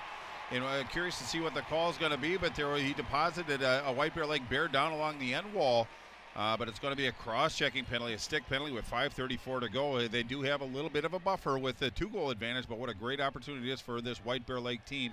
Now on the power play, faceoff's going to come all the way down into the Blaine zone to Daniger's right, it looks like. But this is where the rubber hits the road for White Bear Lake. They have to be effective. They have to make something happen, and that could entail scoring a goal instead of just getting good possession and getting some shots. They need to punch one in right here, Pete. Right before that penalty, it was Foss who made a save, and he made it up high, just kind of throwing his body at it, and he spun around, and it hit him again. Kept it out of the net, and then the penalty comes up, but Daniger had been their best penalty killer not long ago, Bart. I mean, earlier in the second period, but that power play really fueled the White Bear Lake Bears. But this is the critical 2 minutes of this hockey game right here. Indeed it is, and Daniger's going to have to probably likely continue to be that best penalty kill. But getting back to Foss and goal, when you're taking a shot from the point from the Blaine Bengals and you can see the goaltender's numbers as opposed to the crest, you know that the goaltender's in kind of a trying moment, but the puck stayed out of the net. So another battle survived by this Bears team, and they, in consequence, get a power play out of it with a stick penalty to Will Hillman, the senior forward for Blaine. But Blaine, as we talked about, has that 2-goal advantage. So even if they give one up on this power play, they still have the advantage. I think that's the best situation for them. But White Bear Lake's got to put their feet to the fire here and put some pressure on Daniger and punch one in.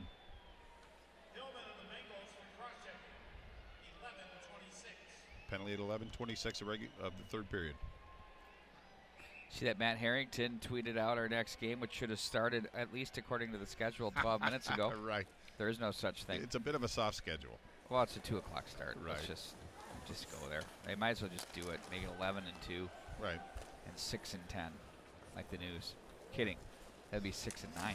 There's a slapper. 5, 6, and 10. Anderson's shot was blocked, but the Bears fight that one off. They maintain possession. Offensive zone with a power play. Top of the umbrella. Anderson leaves it over to the left side. Touch back to Anderson. One-timer off the toe of the stick. Still a big break. Shot, pad, save. Rebound off the side of the post. Off Daniger. Back in behind the net. Bengals clear that one up off the netting from behind the net. Well, and I think it was either New Power or Road that got the initial shot. Not a challenging save for Daniger, but the rebound was the challenging one where they tried to go short side up and over the pad, but he got his body in front of that one, kept that one out of the net. But I think White Bear Lake is going to take a timeout, but the faceoff is going to come outside the zone. Now we're going to keep playing. Seger just taking his time on the line change. Veteran move. Yep. And it is going to come down. I was wondering why it was coming outside the zone. I thought it might have been initiated by White Bear Lake, but Blaine initiated the whistle, so the faceoff is going to come to Daniger's left. Bit of a break for the Bears. Time to take advantage of it. 1:29 left in the penalty to Hillman. Face-off pulled back by the Bears as they're going to take it up high. Down to the right wing for Meister. They'll take it from the top of the right circle and cycle it down to the goal line. They'll go right back up. Ailes' shot that's deflected off the skates in the corner of Bill. Now Ailes gets it back. Meister, again, top of the right circle. Looking for someone to the slot. Bengals keeping that one completely not for sale. Now from the corner again, Bill looks out front. That one's poked away to the line. Ailes comes away with it. One-timer, that one misses the mark. They wanted to try to find it there. Bears control with 46 to go in the man advantage, 4:18 to go in the period. Still 4-2 as you see on your scoreboard there, misses the mark. Now it's Ailes who reaches for it from the right hash up to the top of the circle. Now they'll get it right dot. That one's blocked. Nice shot there by Rose, but a bigger block turned in by Schaffer. Now Ailes comes away with it. Side steps over to his left. Meister, wrister, blocked, pushed wide with the block. Bill with it from the right wing side back up to Ailes. 15 to go in the man advantage.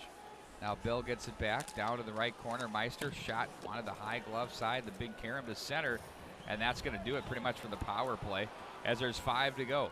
To the right wing side, it's Meister across the line. Look out, they've got entry. They missed the mark, and it's going to be Rickles to play this one in on Foss. Paddle down he goes as he leans that one to center. Bears have all sorts of bodies on and off the ice as the puck is taken over then by the Blaine Bengals. They didn't want to get the too many. Sloppy line change. That we see that lead to so many goals. Back up across the line.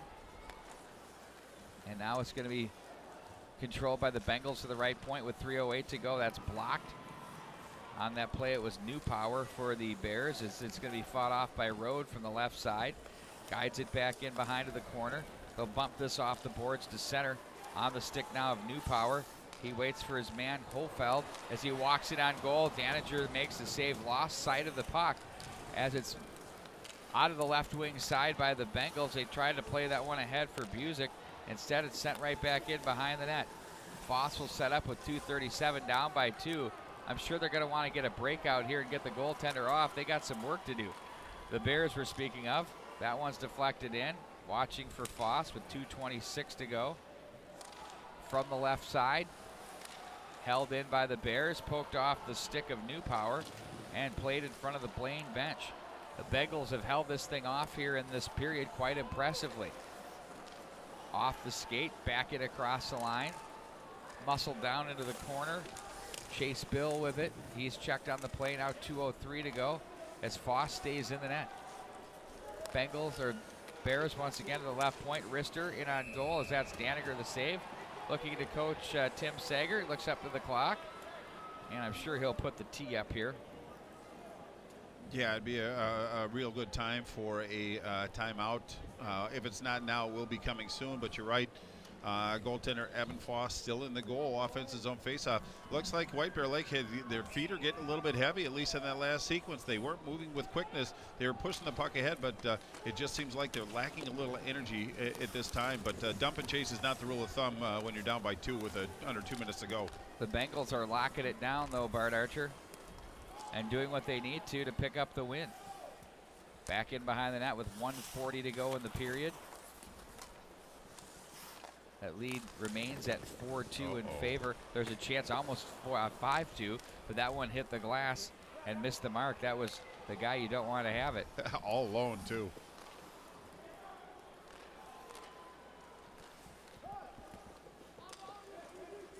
Back in behind the net. Brodzinski. Rickles shot, save Foss, rebound. Foss fights that one off with the pad. Just making saves with every part of his body. He's going to head to the net. Back in across the line. The Bengals don't let the Bears gain possession of the offensive zone. Stop it right at the line and play it back through center. Now the Bears, though, back on the puck. Meister shot, blocker pad save. Daniger turns to his right side. 49 to go. There's a shot that hits a man in front. Protecting it is Schaffer as he muscles his way to center. And it's going to be the Bears to send that one back in and around. Behind the net, it's Brodzinski, and they'll work this one up the line. Through center ice it goes. Hales comes back away with it as he turns that one up ice. Leaves it to the right wing side for Klein. And it's going to be the Bengals to sweep that one through center ice. Regrouped and handled by the Bears again. 17 to go. The Bengals fans are sensing total victory here. Not much time to get anything done as they regroup and maintain possession to the Bears. Long pass ahead to the right wing side. Holfeld shot, blocker pass save, a big slapper at the buzzer there. That's going to miss the mark, and that's going to do it here, Bart Archer. The Bengals move on, and they'll play the semifinals against the winner of Eden Prairie and Lakeville South, which is coming up next. Well, everybody's familiar with Blaine Bengals and how what offensive force they are, but I think they demonstrated how they can be a sound defensive team. In fact, White Bear Lake came in knowing that this was the last, perhaps, period of their season, provided a great push. In fact, 28 shots on goal for White Bear Lake, but I like the way that Blaine went about their business defending. On the penalty kill, they used a diamond. They took the middle of the ice away, forced everything to the outside, so they made it very difficult for the Bears. We knew that Blaine could play offense, and they showed today how they can play a sound, solid shutdown defense as well. Yeah, and they look very good indeed, Bart Archer. They come up with an impressive win here today by a score of 4-2. They played well in all three zones. White Bear Lake had their moments. Carson Rickles Carson Rickles, absolutely terrific. We're about 31 minutes away or so from the start of the next one. We're going to shine off here. The final score reads the Blaine Bengals 4 and the White Bear Lake Bears 2. For Bart Archer, Matt Harrington, Todd Mulliken, I'm Pete Wagner. So long, everybody.